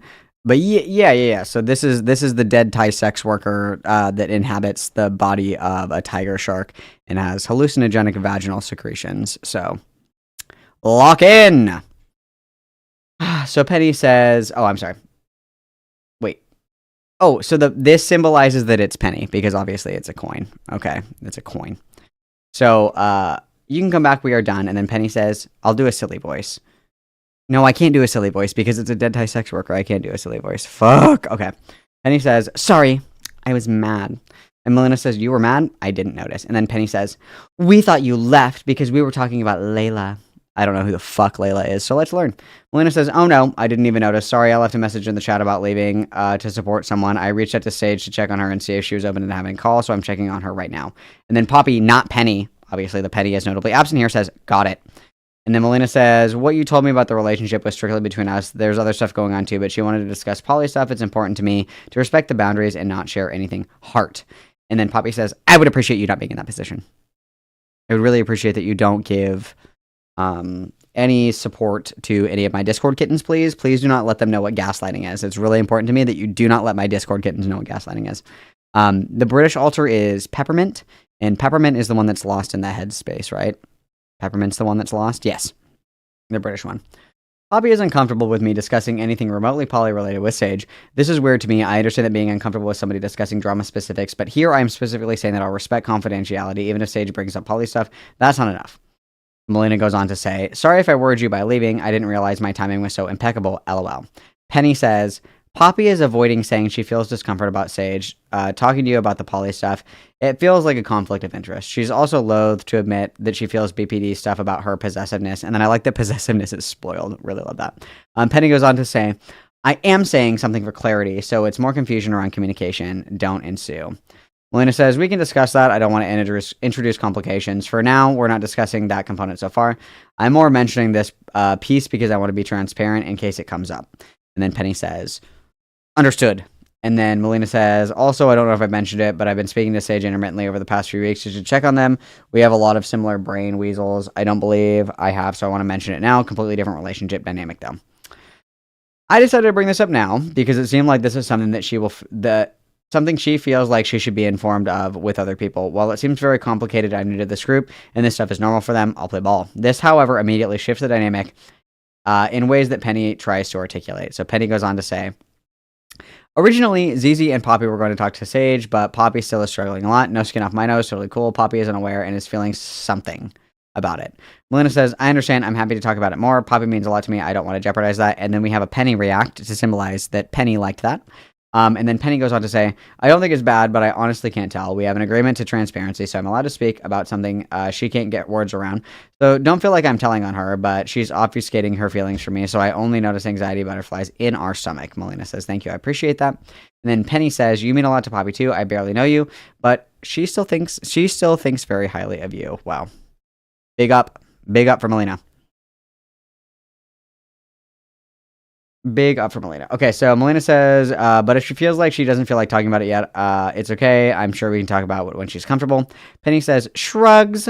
Maybe. Most of BPD feelings are unusually highly controlled. Close friends / playmates tend to put a lot of monkey wrenches into things for us, particularly some of the dual roles. Melina says, I completely understand. Now that we've actually spoken, it's nice to meet you. BTW heart. I'd like to understand the best way to engage with you and Poppy, if that's all right, boundaries and stuff. Also, I don't know how much of it helps, but I hope Poppy realizes my friendship with Sage has actually zero threat to my friendship with her. They're worlds apart in my mind. I want to reassure you that as much as possible, I really, really like and appreciate Poppy, like a lot. And then we have this little gay emoji. And then Penny says, yeah. The best way to describe it is that Poppy is feeling possessive, and this stays here, but this isn't about, spoiler, Sage. So this is probably about Hella, I'm sure. But we'll see. I'm getting ahead of myself, sorry. Penny says, I know it's been really obvious. Poppy is dense sometimes. Oh my god, we're shit talking. Oh, let's go. Let's go. Melina says, I'm confused then, since the possessiveness is coming up in the context of me speaking to Sage. Is this something that's okay for me to ask you about, or should I speak to Poppy directly about it later? It's me, Poppy. It's actually completely fine. Hello, it's Peppermint. Actually, I would rather you speak to me, Miss Melina. It's like... Penny says, ask away. The short is that Poppy is feeling possessive of her relationship with you. Not that you were doing something wrong. She isn't worried about anything between you and Sage. It's almost like a little kid who's being greedy with her new toy, if that makes any sense. This is like a creator clash from hell. This is like creator clash from hell. This is what I feel like this is. And I love it.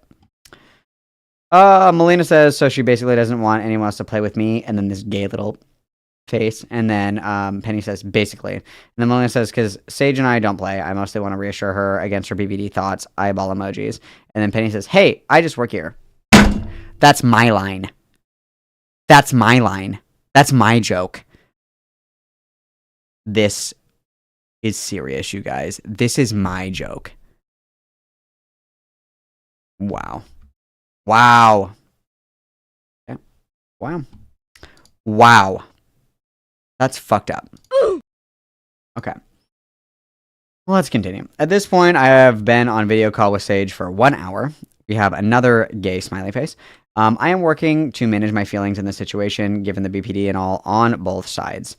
And I'm sure she is too, but I trust it's gone so far, and I trust her. I feel safe trusting her. And he says, fair. All three of you, including Sage, have BPD. Nightmare blunt rotation. Nightmare, nightmare, nightmare, nightmare, nightmare, nightmare. Nightmare! POV, I'm your trip sitter, and I'm telling you how all of your polyamorous harem has BPD. Just kidding, I love my mentally ill girlies. I love them all. I do think the combination of being frustrated with Sage and having basically a written sexy novel with you is affecting things. Where's the sexy novel? Hello? Where did that come from? Hello? Sexy novel. Please don't make me read a sexy novel. No! Poppy puts a lot of herself into her writing, not just the sexy parts, and especially the vulnerable parts.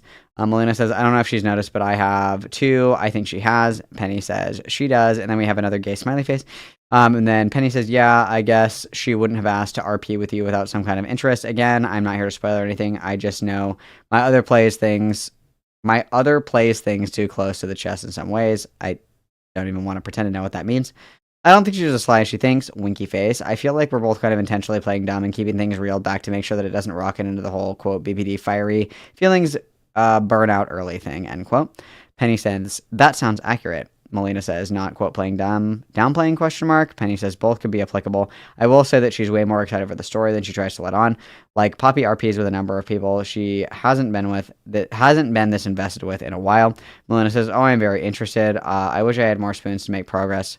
Often or faster. Honestly, I kind of think it's wild how significant a moment this has been for me. I don't want to harp too much on it because I don't want to make it seem like BPD intensity. Don't sext.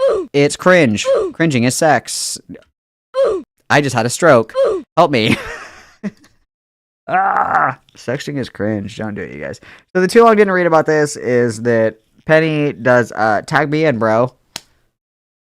And then we switch out and we're like, yeah, dude, like you're the hottest bitch that we're role playing with right now. And then we switch out and it's like, oh my God, that's so crazy. Like, why did she say that? Oh my God, that's so weird. Anyway, I would never say that. But so it sounds like we're being possessive. It's like, no, I want sexy kitten time with just Melina. And I'm scared that Sage is getting sexy kitten roleplay time with Melina. And so that's, yeah. Oh God, I'm crushing out, guys. It's okay. We're fine. We're fine. All right, let's keep going. Okay. What? We have so much more to go. We're being brave. We're doing great, guys. It was good to be reminded that it was an intense whole month before we started dating officially. I'm not saying this because I miss it. I'm saying this because it even started getting me questioning myself within this, quote, 24 days garbage. Gaslighting is a bitch. Anyway, Poppy tags back in. Okay, Poppy's back in. I called it. I knew it. I knew it. I knew it. Ready? DZ, you're looking very sexy today. Hey guys, it's me, Malcolm. What did Calvin Terra say to DZ? That's so weird. Oh my God, that's so embarrassing. I can't believe my other half would say. I can't believe Dark Malcolm would say that, guys. That's so crazy. Like, wow. Okay. So I see Penny was busy, and then Melina says, eep, and then this gay emoji. I'm being really brave, guys. I'm being really brave. I think that you should like the stream because I'm being really fucking brave right now. I'm being so brave. You guys should certainly like the stream. If I look right now and there aren't more likes on the stream, I'm going to fucking freak out. Dark Malcolm's going to come out if you guys don't. Let's see. Much better, but there's still 100 freeloading bitches in here. Insane. You won't like me when I'm angry. Okay. Poppy says, LOL, it's fine. My alter has a tendency to do this. She likes helping. Melina says, I wanted to ask about appropriate rules of engagement. Poppy says, I feel like we're both kind of intentionally playing dumb and keeping... Oh, she's responding to this and says, duly noted. And then Melina says, sweating horny emoji. And then Poppy says, I don't really have any. Penny's relationships are her own. She has my permission to speak about me if she feels it's helpful. Melina says, noted. Poppy says, was she helpful? She can literally just scroll up and read the fucking conversation. What do you mean? Did she say that you are cute? Why don't you go look? You can read it yourself. Melina says, I'm not sure, question mark. I feel like it was nothing we both didn't already know other than any feelings about me talking to Sage. I want to make sure that everything is above the table and that you don't need to feel upset or insecure or anything like that. Our relationships are very separate and distinct, and I'm very mindful of the boundaries and anything set in confidence. And you're important to me, heart. Poppy says, Penny or Sage or both. I appreciate that.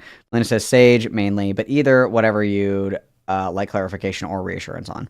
Note how hard I'm working to make sure that everything is clear. At this point, I'm about to have been on the call with Sage for 2 hours. Wow, that was a really quick little turnaround time there. This is like really fucked up, you guys. I'm actually really mad because I kind of need like a sweet treat after this. Like, I really need like a dilly bar or like a Blizzard or like cheese curds or like Taco Bell. A Baja Blast would fix me after reading this. But it's Lent and I can't have fast food.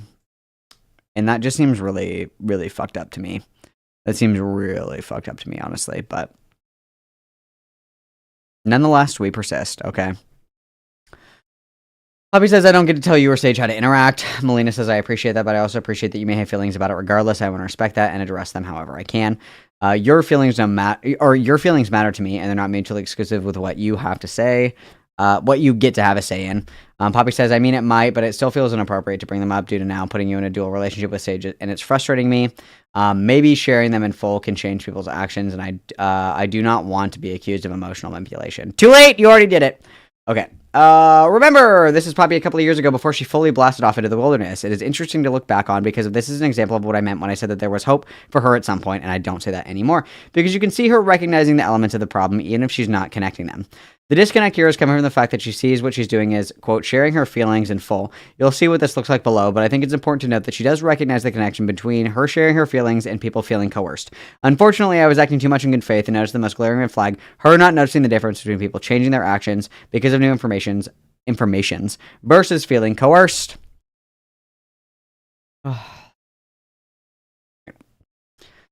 Melina says, gently, I like to have a proper conversation about that. This is really not even that remotely close to complicated in my books. I have been having a mutual friend in a lot of situations and I know how to handle them. You have only begun to see my power with another emoji. But as much as I like you, I promise you, you can't emotionally manipulate me. I say this is reassurance. That's what you thought. Poppy saw this and said, bet, bitch. She said, hold my beer. Hold my beer. You think I'm crazy? Watch this. That's what Poppy said to this. This was a challenge. This like activated her fight or flight. You think I'm crazy? Okay. And then Poppy says, it isn't my intention to, but I've been accused of such. If everywhere that you go, you guys, smells like shit, check your shoes. If everybody and their mom is like, you are evil, you are a bitch, you're a hater, you're manipulative, everybody fucking hates you, you're ugly, you stink, like, you smell like shit all the fucking time. If everyone is saying that in unison all the fucking time, it's you, okay? Like, if every single person is like, you're manipulative, it's time to sit down and think about that, okay? If you are having a trouble compartmentalizing and understand why other people do not like you, that means that it's time to sit down and think about that, okay? I am aware of why people don't like me. That's fine. You know, you live and let live, okay? If you were like, God, I can't understand why, like, literally everybody that I ever interact with thinks that I'm manipulative and abusive and crazy and this, that, and the other thing, it's like, it's time to look inward. It's time to look inward, okay? That's what that means, all right? Okay, Melina says, I know I'm saying that you can't inadvertently do it, and I don't want you to be worried about that heart. Poppy says, as far as the mutual friend thing, I generally struggle with it because it leads to triangulation. Melina says, anyone who wants to treat me like that, I'm unable to make my own decisions about situations and have proper boundaries. I will set straight on that. Poppy says, if Sage was to share with you anything about the poly stuff, you are now in a dual relationship with conflicting loyalties. And then Poppy says, fair. True, it's everyone versus me in the house. I completely agree. It's everyone versus me in my house. I completely agree. This is where the crux of the argument comes out. Quote, triangulation and, quote, dual relationships. Her understanding of these concepts goes completely against what I know about them, and the way that she uses them is deeply troubling. There's plenty to extrapolate from the version of the word dual. She thought applied to the situation of the fact is not what a dual relationship is at all. What a dual relationship actually means is in the context of therapy, which is true. A dual relationship is usually referred to somebody who is like a clinician or a practitioner.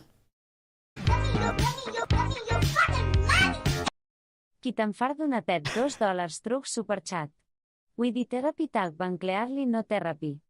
Thank you very much for the $2 kitten fart. I completely agree. Why all the therapy talk, but we don't do the therapy to ourselves? It's very interesting. Kitten fart just reminded me. Wow, you guys, this is crazy. Kitten fart just reminded me. I'm seeing a lot of white names in chat right now, you guys, and it's okay to be white. It really is, but just like not here. Okay, this is the only place that it's not okay to be white. And so what that means is that if you have a white name, that means that you are not a member to the channel, okay? And when you're not a member to the channel, that means that you don't get a gay little emote next to your name. And your name is white, which is just fucking terrible. It's awful. It's like the worst thing that's ever happened in the entire world, okay? It's my 9/11, okay? So what that means is that now is a good time to buy membership. And if you are like, wow, I see a lot of white names in chat, how can I give back? It's Len. How can I give to my fellow Malcolmites, okay? You can give back by gifting memberships. You can give 1 membership. You can give 5 memberships. You can give 10 memberships. You can give to 1,000,000 memberships, okay? And that is how you help out the less fortunate around you, okay? See, like right now, Ghost Boy is saying, I'm a broke bitch. That is somebody that could use our support, Mamacita. So think about that as we continue reading, okay? As we continue reading. Anyway, as I was saying, dual relationships, like in the context of like a clinician or a practitioner, is going to be like your patient is like your brother. That's a dual relationship. You can't treat family members, you can't treat friends, you can't treat like neighbors, like shit like that, right? Like that's what a dual relationship means, okay? Or the fact that it's rarely used in other contexts. Where did Poppy get this idea of, quote, dual relationships? I have a theory. Poppy heard the words, quote, dual relationship, thought of dueling. True! Because Poppy views relationships as competitive battlefields. We have receipts. And just made up her own definition on the spot and has continued to talk to other people. So that definition is the correct one, even though there is nothing backing that up other than her. Let's go, Blitzkrieg. Everybody witness. Witness. Who is he? Witness. Everybody witness Blitzkrieg. Thank you so much, Mamacita, for the 5 gifted memberships. Thank you so much. Yes, let's go. Let's go. Witness. Who is this Calvin Garrar? Witness. Who is he? Let's go, guys. Let's go, lesbians. You guys are doing great. Who is this Calvin That's what I love to Garrar? see. Who This is what I he? love to see, guys. This is what I love to see. Okay? Beautiful. Who is this Beautiful. Calvin Garrar? Who is he? We love her. Okay. Dude, stop outing me in the fucking chat. I'm literally not trans. You guys know how I feel about those people. You guys, you're outing me. It's inappropriate. Put that in the document. Where's DZ? DZ, add this to the document. Intentionally outing. Oh, Josh, thank you very much for the gifted membership. That is very kind of you. Thank you, Josh. Mashallah, sister. You can now enter the gates of heaven. Who is this Calvin Garrar? Who is he? Yeah, dude, what the fuck? Don't just be outing people and shit. That's terrible. That's fucked up. Don't do that. Thank you, DZ. Add that to the document. Thank you. I imagine DZ is my page boy. You know, like there with like a little... Josh gifted another membership. Wow, Josh, you are on fire. Thank you very much. I'm imagining DZ is like my little squire, you know, with like the page haircut and like the big feather pen. It's like, yes, my lord, like into the document. Who is this Calvin Garrar? Who is he? Yes, my lord, the record will reflect. Yes, my lord. That's what I imagine DZ does. Everybody witness DZ. Good job, guys. Good witnessing. Okay. All right, let's continue. Okay. But then I realized that I'm probably right, and I don't know how to feel about that. But it's so funny to realize that when Poppy hears the phrase, quote, dual relationships, the level of complexity her mind reaches is essential. What? Like it's competing? Like banjos? Bass. Love that. Love that. Melina says, respectfully, I disagree. Poppy says, that's why I'm careful with who I share with. Poppy says, I mean, I appreciate the disagreement, but this is something I believe in strongly. Melina says, I have a lot of experience with this stuff, and I promise you that I'll handle it in a way where that won't be a problem. If you're still not comfortable with that reassurance, I can adjust however you need me to, but I would like to have, like, a conversation about that, not over text. I want you to hear my voice when I say these things. I hope that makes sense. You mean a lot to me, and I know that this feels fraught. And then Poppy says, yeah, I'm still not comfortable. I'm talking about human psychology. Psychology understander has logged on. Silence, zeros, a 2 is speaking. This is also very interesting to me because Poppy seems to be saying that she doesn't believe that humans are capable of having fair friendships while both members of a couple at the same time, which is so absurd on its face that I don't even know how to counter it, aside from saying that I've definitely seen and had it plenty of times in the past. So let's just leave it as a skill issue and move on. Yeah, guys, if you're in a relationship, you can't have friends. It's true. You are either dating or dead. Those are the two genders, dating and dead. Yeah. This is also very interesting to me because Poppy seems to be saying that she doesn't believe that human beings are capable of having fair friendship with both members of a couple at the same time. Oh, Josh. Oh, no. $2 truc superchat. No, a duel like a jous de Renaissance Fire. Thank you for the $2, Josh. Yes, the R in the Fry's model of consent stands for Renaissance Fair, which is Calvin Garrar? Who is he? That's where Poppy got kicked out of a Renaissance Fair for finger blasting a girl on the dance floor. Just when you thought Renaissance Fairs couldn't get worse, they got worse. Thank you, Josh, for reminding everybody of the dark lore. I greatly appreciate that. Thank you very much. I thank you for your service. Everybody witness Josh. Thank you. Let's witness. Let's witness, guys. This is like the only sound on the soundboard that I use, and it was well worth it. It was well worth it. Okay, let's see. Where are we here? Melina says, I understand. Would it help and be all right if I just talked to you about this call once it's over so you know exactly what was discussed in regards to the poly situation? It was all very generic stuff based on my experiences. Poppy says, I do not believe you can be objective in that situation. Melina says, honestly, 90% of the conversation has been about coping with BPD stuff, her being new to the space. And then Poppy says, so the poly stuff has been discussed. And Melina says, nothing specific from her end, generic stuff from my end about my experiences. Poppy says, fair enough. Melina says, the only concern that she's voiced about potentially becoming the source of any problems between you and Zizi, I was careful heading into that, and I thought that it was kind of sweet that that was the main thing that she was worried about. So I responded with a general thing about autonomy, communication, working together, managing insecurities, etc., all contextualized within these experiences I've had in my own community and relationships. Sage's biggest fear was becoming a source of conflict between P and Z. What I will say about their dynamic as a throuple still messes with me. Poppy says, let me be clear. There is a reason I do not bring stuff to Ghost, because I know Sage has been confiding in Ghost, so I do not take that stuff to Ghost. It has been very simple in my mind. I trust you are not just sharing your I trust you are just sharing your experiences, but that isn't my point. Melina says, it's all couch and basic. This is what I've seen in these situations. I don't know enough about your specifics, essentially. Poppy says, nods. Melina says, I understand. My goal here is to offer you more clarity in the context of what we discussed, independent of your specific concerns. I just want to be transparent so you know it's been said. And then Poppy says, I think you were talking about content. I am speaking about the meta conversations and issues of putting people in bad positions due to conflicting loyalties. Again, I am not in some weird competition with my wife's friends. My wife's friends are not in some fucking weird competition with my friends. Like this is just pure fucking porn brain gooner brain rot. There is a difference and a line between a friend and somebody that you are pursuing romantically or sexually. These are completely different things. Like, there is a friend zone and there is a fuck zone. Your fuck zone friends or your fuck zone people are not in conflict with your friend zone people. These people do not conflict because they are in different categories of a relationship. Like, the fact that every relationship must be sexually oriented, every relationship must be romantically inclined. This is like porn sick behavior. This is like a log off, stop reading fucking Yuri, like fucking smut and shit. This is go outside behavior. Okay, this is insane. What do you mean your friend is conflicting with your romantic partner? How? In what world? This is crazy. Welcome to the fuck zone. Threateningly, welcome to the fuck zone. Okay. Sorry. Melina says, yeah, I think so too. I did want to finish specifying about the content, though. Just so you have that information, I'm not ignoring the other thread. Poppy says, nods, yeah, I just feel anxious now. Dude, I'm so anxious about the fuck zone. Okay. Poppy Amory is also when you refuse to give your partner support when they're suffering because of your lies, but also getting anxious and jealous when other people give your support. So let's just like play this out. Babe, I totally didn't fuck that girl. I don't know what everybody else is saying to you, but I definitely didn't fuck that girl. My friend is like, Malcolm totally fucked that girl. But we don't have to talk about that. Let's just talk about in general, like how to set up like healthy boundaries and how I've set up healthy boundaries. And I'm like, witch to my friend that's like trying to help resolve the conflict that I created. Oh, okay. That makes a lot of sense, guys. That makes a lot of sense, you guys. That makes so much sense, bro. That makes the most amount of sense, bro.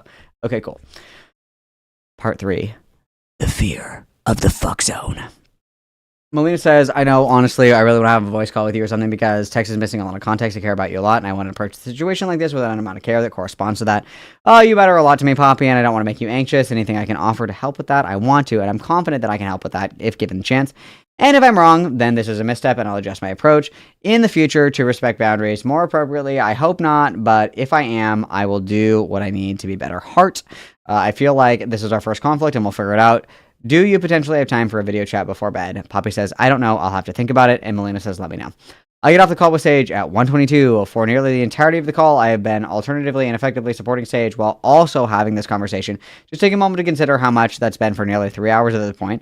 So I understand when all this work, literally hours emotionally supporting two people, suddenly went from warm and effective to cold and scary. It was jarring, panic-inducing, in a way that I was completely unprepared for. Never mind that it was framed to be all my fault. Poppy says, yeah, not sure what feels right. I'm not trying to be evasive, and I'm tired and I've had a rough day. I also don't know what's appropriate as far as what to ask. Melina says, I understand, not taking it personally.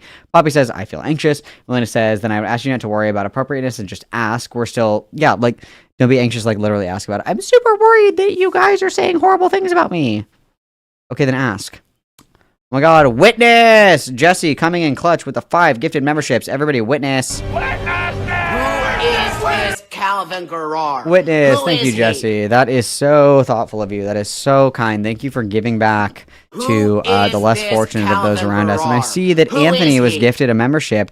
Guards, can we undo this gifted membership? We don't give memberships to Italians in here. We do not give memberships to Italians. Somebody do something about this.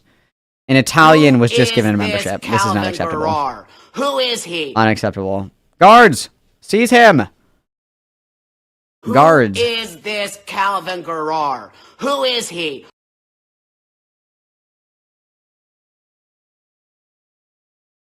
I wish that it gave me free gifted memberships. That would be nice, but I don't think it does. I don't think it's like Prime. Like, if you have Amazon Prime, you can gift Twitch subs. Like, you get some when you sign up for Amazon Prime. I don't have YouTube Premium because I'm a broke bitch. I'm a broke bitch. But Sai is YouTube Prime Premium connoisseur. Do you get a gifted sub or something like that if you have YouTube Premium? I don't know if it works like that for YouTube, but if I had memberships to gift, I would certainly give one to you. Don't smoke in bed. You are my strongest soldier. Okay, love you lots. The random gift outed Ant. Ha! Caught you, bitch. Got him. Everybody witness. He's lurking. Witness him. Okay.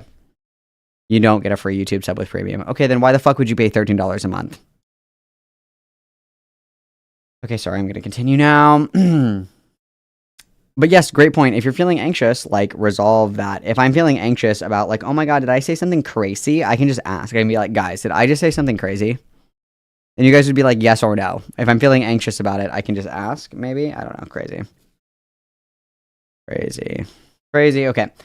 We're still feeling out of each other's boundaries at this point. The first thing is that someone of conflict, even if it's not a fight or something like that. I'm a big girl. I can discuss what I feel appropriate for me and my boundaries accordingly, but I can't do that unless you, I know what you'd like to ask, and I'll probably surprise you love. Meow. Face. Poppy says, I know. Wow, I'm feeling the love here. Melina says, I'm glad. Poppy says, but it feels like I can't talk about certain things now. And Melina says, that's okay, whenever you're ready. Like, this is great. We're not giving into it, because this is great. This is what manipulative people love, is where it's like, there's just certain things that I can't talk about, and you're like, okay, cool, that's fine. If you don't want to talk about it, don't talk about it. But the manipulator will be like, you don't want to ask me what that is. You don't want to ask me what I can't talk about. You don't want to start this fight with me. That is what the manipulator will do when they're trying to get you into the fuck zone. Do not be bamboozled into the fuck zone, guys. Don't do it. Okay, because I do not want to put you in a difficult position and I feel like a boundary was crossed. I guess what I'm saying is that I felt safe and now it doesn't, not as much, not by a huge margin. I feel unsafe because you comforted my partner as a friend over a conflict that I created. Amazing.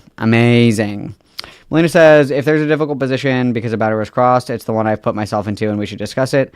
We talked about this when it first started. If it was an issue with a boundary that happened, you would tell me. The expectation was set at the start and I'm ready for that conversation whenever you are. Oh. Suddenly, this exchange may have come at the cost of a the first truly deep new human connection I'd had since the pandemic started, and two relationships imploded, taking my social network within them. I did not realize the stakes were high. I didn't violate any confidentiality. I'd reached out to Sage as a friend and supported her away from potential self-harm. We'd made what I thought was a very solid connection. I thought Papa would be happy I'd helped her girlfriend. Instead, I was suddenly realizing how scared I was to lose her and potentially a new community already. And Melina goes on to say, I didn't realize it was that bad, and if it is that bad, I feel like something isn't being communicated, and I really want to fix that whenever you're ready. Poppy says, I will be blunt. Sage runs to everyone about this shit except for me. This has created an issue that I really don't get to confide in my friends. I didn't know that you had that relationship with her, but that's fine, but now it feels like I've been robbed of another confidant. Melina says, it's been emotional support for her because she's been having such a hard time. Poppy says, and someone I will be super honest was excited about. Melina says, and I promise you that you can still confide in me. I know that it may not feel that way, and I'll have to earn that feeling back even if I can. And then Melina says, this is extremely telling. Remember, Sage had been trying to talk to Poppy about this, and Poppy's hidden and lied about it. The whole reason I had to reach out to Sage was because Poppy promised her a conversation and flaked on it in a way that basically flaunted it in front of her. She's only, quote, ran to everyone else after they kept slamming the door in her face when she tried to talk. Beyond that, the idea that this means that Poppy doesn't get to confide in her friends is a wild leap to make. This feels like unresolved trauma, IMO, or just being a dark triad evil manipulator. That as well. That's also an option, but I digress. But then to say that me providing BPD support to Sage, making her feel, quote, robbed of, quote, another confidant like Sage is stealing Poppy's friends, when all they're doing is supporting her through a neglectful and dishonest relationship, just merited on that for a moment before noting how she's putting me on the defensive. Is the moment where I start to panic. The rest of this, to be real, is pretty pathetic on my part, and I know what it looks like. We love a self-aware queen. I was extremely vulnerable in a place in my life, and Poppy and the Foundation had been a lifeline before I met them. I was lonely and dysphoric and the most suicidal I've ever been. She offered me a relief from that, and happily, and now that lifeline was potentially in danger. Was this a healthy connection? Oh, hell no, but that's the thing about their community. This is a big part of why this is so important to me. I know the kind of pain that they seem like a refuge from, because that's how they position themselves. And the way that they handle conflict with such vulnerable people is something that I believe is incredibly dangerous. This is why, from the parasociality take, it's why the form that her parasociality takes is so dangerous. Excuse me as I have a stroke. But this is where I start begging. Oh, we're groveling. No, bitch. Poppy says, I know, but if it involves me anyway, that's why there's a problem. It's more like it is, but it feels hurt and unsure how to engage now. I was more speaking in the past tense as far as the relationship thus far. Melina says, I feel like there's a lot of stuff going on that I wasn't aware of that's affecting how you feel about this. I promise you I tread carefully, and what I spoke to Sage about was nothing to be concerned about. If you feel like unsafe with that in general, then I'll never discuss anything having to do with you and Sage again, even adjacently or generally as far as poly goes. I wouldn't violate your trust with anything that you've confided in me about, and I don't take it lightly, not even close. I promise. Poppy says, fair. I just worry that listening to both of us will lead to negative outcomes. I am serious when I say that I'm picky about who I go to for help. That's literally not true. We're literally posting on Maine being like, please, somebody pay for my $30,000 in debt, and then another $10,000 in debt, and then $400 more debt as I buy a fucking brand new shotgun, and then I buy like $400 fucking worth of furry porn. Please, God, somebody help me. We're not afraid to ask for help. That's a fucking lie. Somebody please DM me the picture of the KSG. Actually, don't. I have it. Don't. I have it. Everybody hold. This is important. This is important.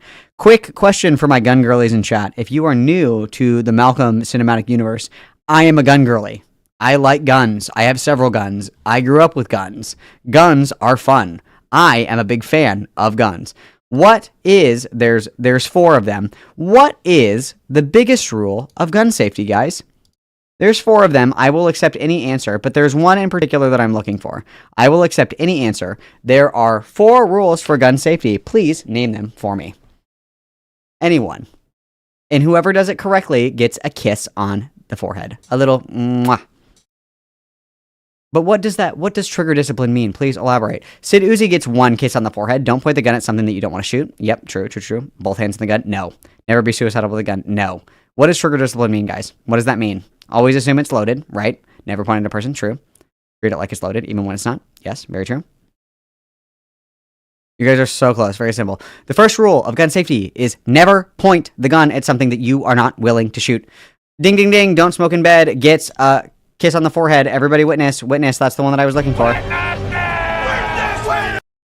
Keep your finger, so rule number 1, don't point the gun at anything that you are not willing to fucking shoot. Number 2, keep your finger off of the trigger until you are ready to pull the trigger, which means you're ready to shoot. Number 3 is always be aware of what's beyond your target. So if I'm shooting a piece of paper and there are like 5 or 6 school children behind the piece of paper, I am going to probably kill the 5 or 6 children that are standing behind the fucking piece of paper that I'm trying to shoot. And number 4 is always treat the gun as if it's loaded, even if it is unloaded and you know there is not a bullet in the gun. Don't be fucking flinging it around and playing with it like it's unloaded. Always treat it like it's loaded, okay?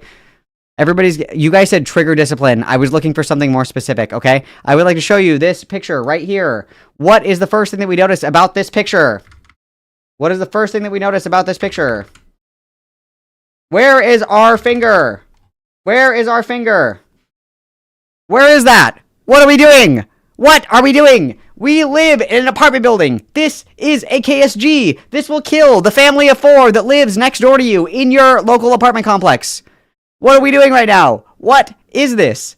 What is this? What are we doing right now? What are we doing right now? What the fuck are we doing right now?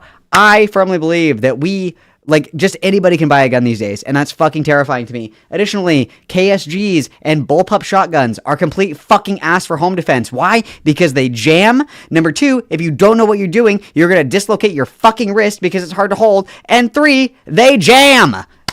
Terrible shotgun for home defense. If you want a shotgun for home defense, an over-under or a simple double barrel. That's all you need. You do not need a fucking KSG or a bullpup shotgun for home defense. KSG hand is a real fucking thing. If you don't know what you're doing, you're gonna break your fucking wrist. This is Stolen Valor. My culture is not a costume. Everybody write that down.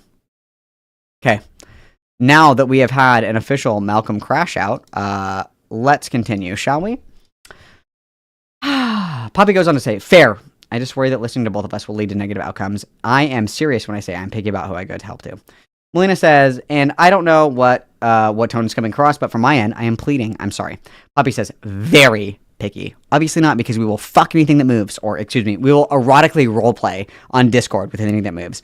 Our body count is dangerously, disastrously low for a succubus, so we're erotically roleplaying with anything that moves, actually. So let's correct that. Correct that. Sorry, guys. I don't even know if you need to be sorry. Melina says, if I've lost trust, then I do. Poppy says, I want Sage to have to talk to you. I want Sage to have to talk to you. Weird. Melina says, the trust we've been building has meant a lot to me. Poppy says, I just think talking to both of us about a relationship and trying to be helpful is not possible. You are not a couples counselor. Literally giving advice to your friends is not counseling. If one of my friends is like, dude, my boyfriend's been cheating on me, and I'm like, dump that bitch. That guy sounds like a fucking loser. That's not, we're not like counseling each other. Okay, that's not what's happening. I'm literally like, your boyfriend's a fucking loser. Just dump him. That's not counsel. Like, shut the fuck up. But that's not what happened. It was just poly and BPD stuff. Poppy says, okay, fair enough. I'll trust you on that. There isn't really a way to state my paranoia, so all I can do is trust the conversation. Melina says, that's part of why I want to have the call, so you can ask me anything you want directly, not over text. Text communication is the destroyer of relationships in my experience, at least in conflict. Poppy says, I know, but I'm dealing with a lot of other things. Some of them have to do with Sage. I talked to Rain and to Ghost about dropping info to her. Like, I appreciate that. Everybody wants to help her. Melina says, oof, those were the two. Poppy says, I'm glad for it, but I feel like I'm getting fucked for it, so... For the record, Rain and Ghost did not, quote, drop the info on her. They reached out to her to ask if she was okay. According to Rain, Xena mentioned in a call that Sage was in, and they noticed that Sage was disassociating. Ironically, Sage had already been disassociating when Xena had said it, so when Rain reached out to check on Sage about it, that was the first that Sage heard it mentioned. Probably should have mentioned that sooner. Fun what the fuck moment, though, don't you think? Also notice this line, quote, I appreciate that everybody wants to help her. I'm glad for that, but I feel like I'm getting fucked for it. End quote. She's so close, but instead of inspecting how her own actions could be affecting the situation, she gets angry at everyone else involved. Someone work on the Principal Skinner meme. I need to keep writing or I'll lose momentum.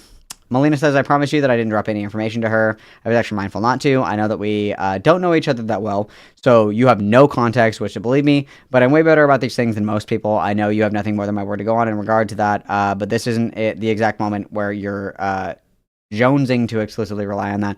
So I understand that it doesn't mean much to you right now, but I'm not approaching this like some well-intentioned but inexperienced friend. But I should have kept the relative newness of our relationship in mind when approaching this, so that's on me. Poppy says, it does mean a lot. I just hate feeling like I have to give up confidence, and I like you, so it doubtfully scared the shit out of me. Or it doubly scared the shit out of me. Excuse me. I can't read. I'm scrambling to explain myself and not lose her. She tells me that she likes the idea of losing me. Doubly scared the shit out of her. If I may have a moment, 24 days, my ass. Don't try to gaslight me, motherfucker. Tell me the idea of losing your connection with me scared the shit out of you a whole month before I asked you out. And you act like we were only, quote, dating for less than half the time we actually did. Fucking liar. Melina says, and I apologize for the stress that it's causing you. I truly do. I value your trust a lot. I can tell that it's not easily gained, and I was flattered to realize that I'd gained it. I mean, hindsight 2020. Trust is just code word for Poppy for trauma dumping. If you trauma dump on her, congratulations. You have unlocked one trust. Good job. That's basically what happened. I don't take this lightly. I treat this like some first edition book that has hundreds of years. I'm not flippantly tossed onto my desk, keep an open beverage next to it with blind faith in myself that, quote, I'm so careful it'll be fine. When I say that I handle with care, I hope you come to understand that I truly do consider what that means. I really, really hope that you don't feel like you've lost me as much of a confidant. At least it's not for good. It matters to me like a whole fucking lot. I like you a lot, Poppy. I wouldn't do anything to fuck that up. It may feel like I did because it was a dicey situation, but I promise you that I wouldn't have even approached it if I was going to risk fucking up even a little bit. I really like you. I feel safe with you, and I hate that I have done something to make you feel less safe with me. I never want to make you feel that way. Not now, not ever again. Poppy says, okay, I appreciate that and feel similarly. Sorry, my BPD is like this. Sorry that I'm a liar and a cheater and an all-around a trollop, but thank you for saying that, Queen. It means so much to me. Slay. Oh, I have dyslexia. Fuck you, Melina. Ableism, put that in the doc. It peters up from here, this message. This was the message that finally let me relax. I was so relieved that it seemed to be just a momentary BPD panic and flattered by her fear of losing me, not the healthiest response to the situation.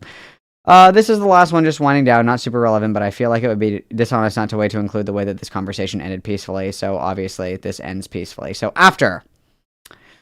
While I know more about the events surrounding this situation from different perspectives, that's not just my story to tell, and where the involvement in the night came to an end. But that's not quite where this ends because I need to link back around to the other issue and consider the context of Sage's own recent post. Consider the timeline.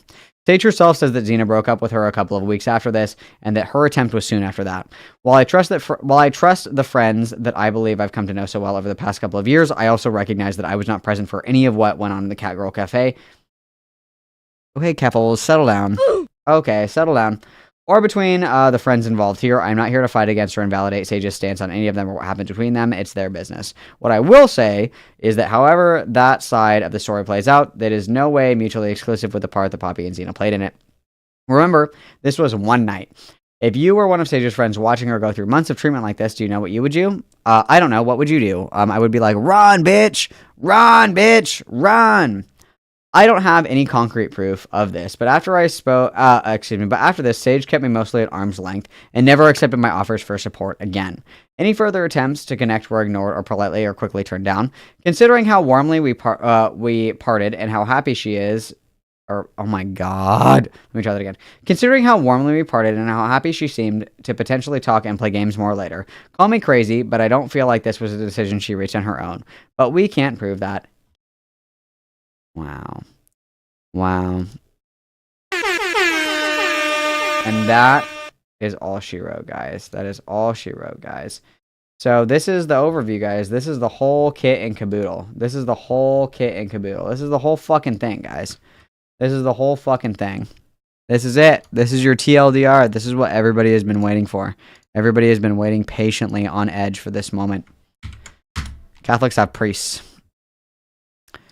For you, and for you. There you go. And this will also be in the Discord. There you go, guys. Peace be with you, and also with you. Peace be with you, and also with you, guys. Peace be with you, and also with you. What an exciting ride. What an exciting ride. I mean, I was hoping for like some crazy shit in there, like here's Poppy like saying that she did 9/11, but we take what's given, guys. I think if anything, we've just kind of discovered over time, like there's literally no excuse or reason under the sun that anybody under any circumstances should ever date this woman, ever under any circumstances, because you're going to be mind fucked into the dirt. The fuck zone is actually a mind fuck chamber. Okay, that's unfortunately what is happening. Okay, that is unfortunately what is happening. So. Thank you, Melina, for blessing us with this. Yeah, Poppy did do 9/11. Put that in the document. Write it down. Shut the fuck up, Josh. I hate you. Why would you say that? Namaste. So there we go, guys. That is my blessing for you guys. That is what I have disseminated upon you. That is your gift. Happy Monday, guys. Happy Monday. I got that just for you. Just for you. I got that just for you. You're welcome. But yeah, so I don't know, dude. I guess we're gonna see how shit plays out. I don't really know if there's gonna be like Malcolm looks like a stoner gooner pirate. Josh, why are you being such a hater right now? Why? What is your ish right now? What is going on, Josh? What's happening right now? What is the ish, bro? What is the ish? What is your beef? What's going on, bro? What's going on? Because I thought that we were cool. And suddenly we're not. And I just want to know what happened. You know, I just want to know what's going on here. How can I work on our relationship, Josh? What can I do to make this better for the both of us? How can I help you to trust and understand me? You know what I mean? What can I do for you? What can I do for us, Josh? Please tell me. Anything for you, Beyonce. Caffles is live. On YouTube? But why did you dress like a stoner gooner pirate? Okay, so first of all, I don't smoke weed. I hate weed. It's not my fault that I have my ears gauged. Well, I take that back. It is my fault because I like gauges. I think they're cool, okay? Second of all, I want a beanie because I got a haircut, okay? And it's short and I'm not used to it yet. So I'm not ready to be vulnerable with everybody yet. I'm not ready to be vulnerable. So the pirate hat is to hide my short haircut that I'm not ready to share with the class, okay? That's what's going on, okay? That's what's going on. So fuck you. Lastly, I'm not a gooner. I hate gooning. Everybody knows that I hate gooning, guys. I hate gooning. Sergio Campos, cert. Donatet $5 truc superchat. Malcolm looks like a scatter githat in vivas boot cant scatter. Okay, first of all, Sergio, thank you for the $5. Secondly, Sergio, fuck you. Post a video of you doing a kickflip in my Discord right now or I'm banning you. Do it right now. I want a video of you doing a kickflip right now or you're getting banned. Go ahead. Don't be shy. I'll wait. I don't have anywhere to be. Post kickflip pics or shut the fuck up. How about that? How about that? Wait, is she... She's doing YouTube only today. I literally don't see it. Am I just like fucking dumb? Don't answer that. That was a rhetorical question. Caffles. Does she have like a live channel? Caffles live? Do I need to do that? Oh, I see it. It's my birthday this time for real. Yeah, bro. I'm real happy for you, or I'm sorry that happened. I will not be watching the Keffel shit. I will not be watching that. We'll have to see how that goes. You guys will have to keep me in a loop because I can't. I have to go and get something to eat. I haven't eaten today yet, so kickflip video or get the fuck off. I agree. So, like I said, dudes and dudettes and everything in between, we're gonna stream again on Thursday. Okay, we're streaming again on Wednesday, and we're streaming again on Thursday. Next week, we're doing an all-day stream on Wednesday, half-day stream on Thursday for my birthday month. Sergio Campos, cert. Donatet $5 truc superchat. Imaguot Christian Boy. I estate in charge, not this catapark. Oh, so you admit you can't do a kickflip. Okay, poser. I'm just kidding. Love you, Sergio. Thank you for the $5.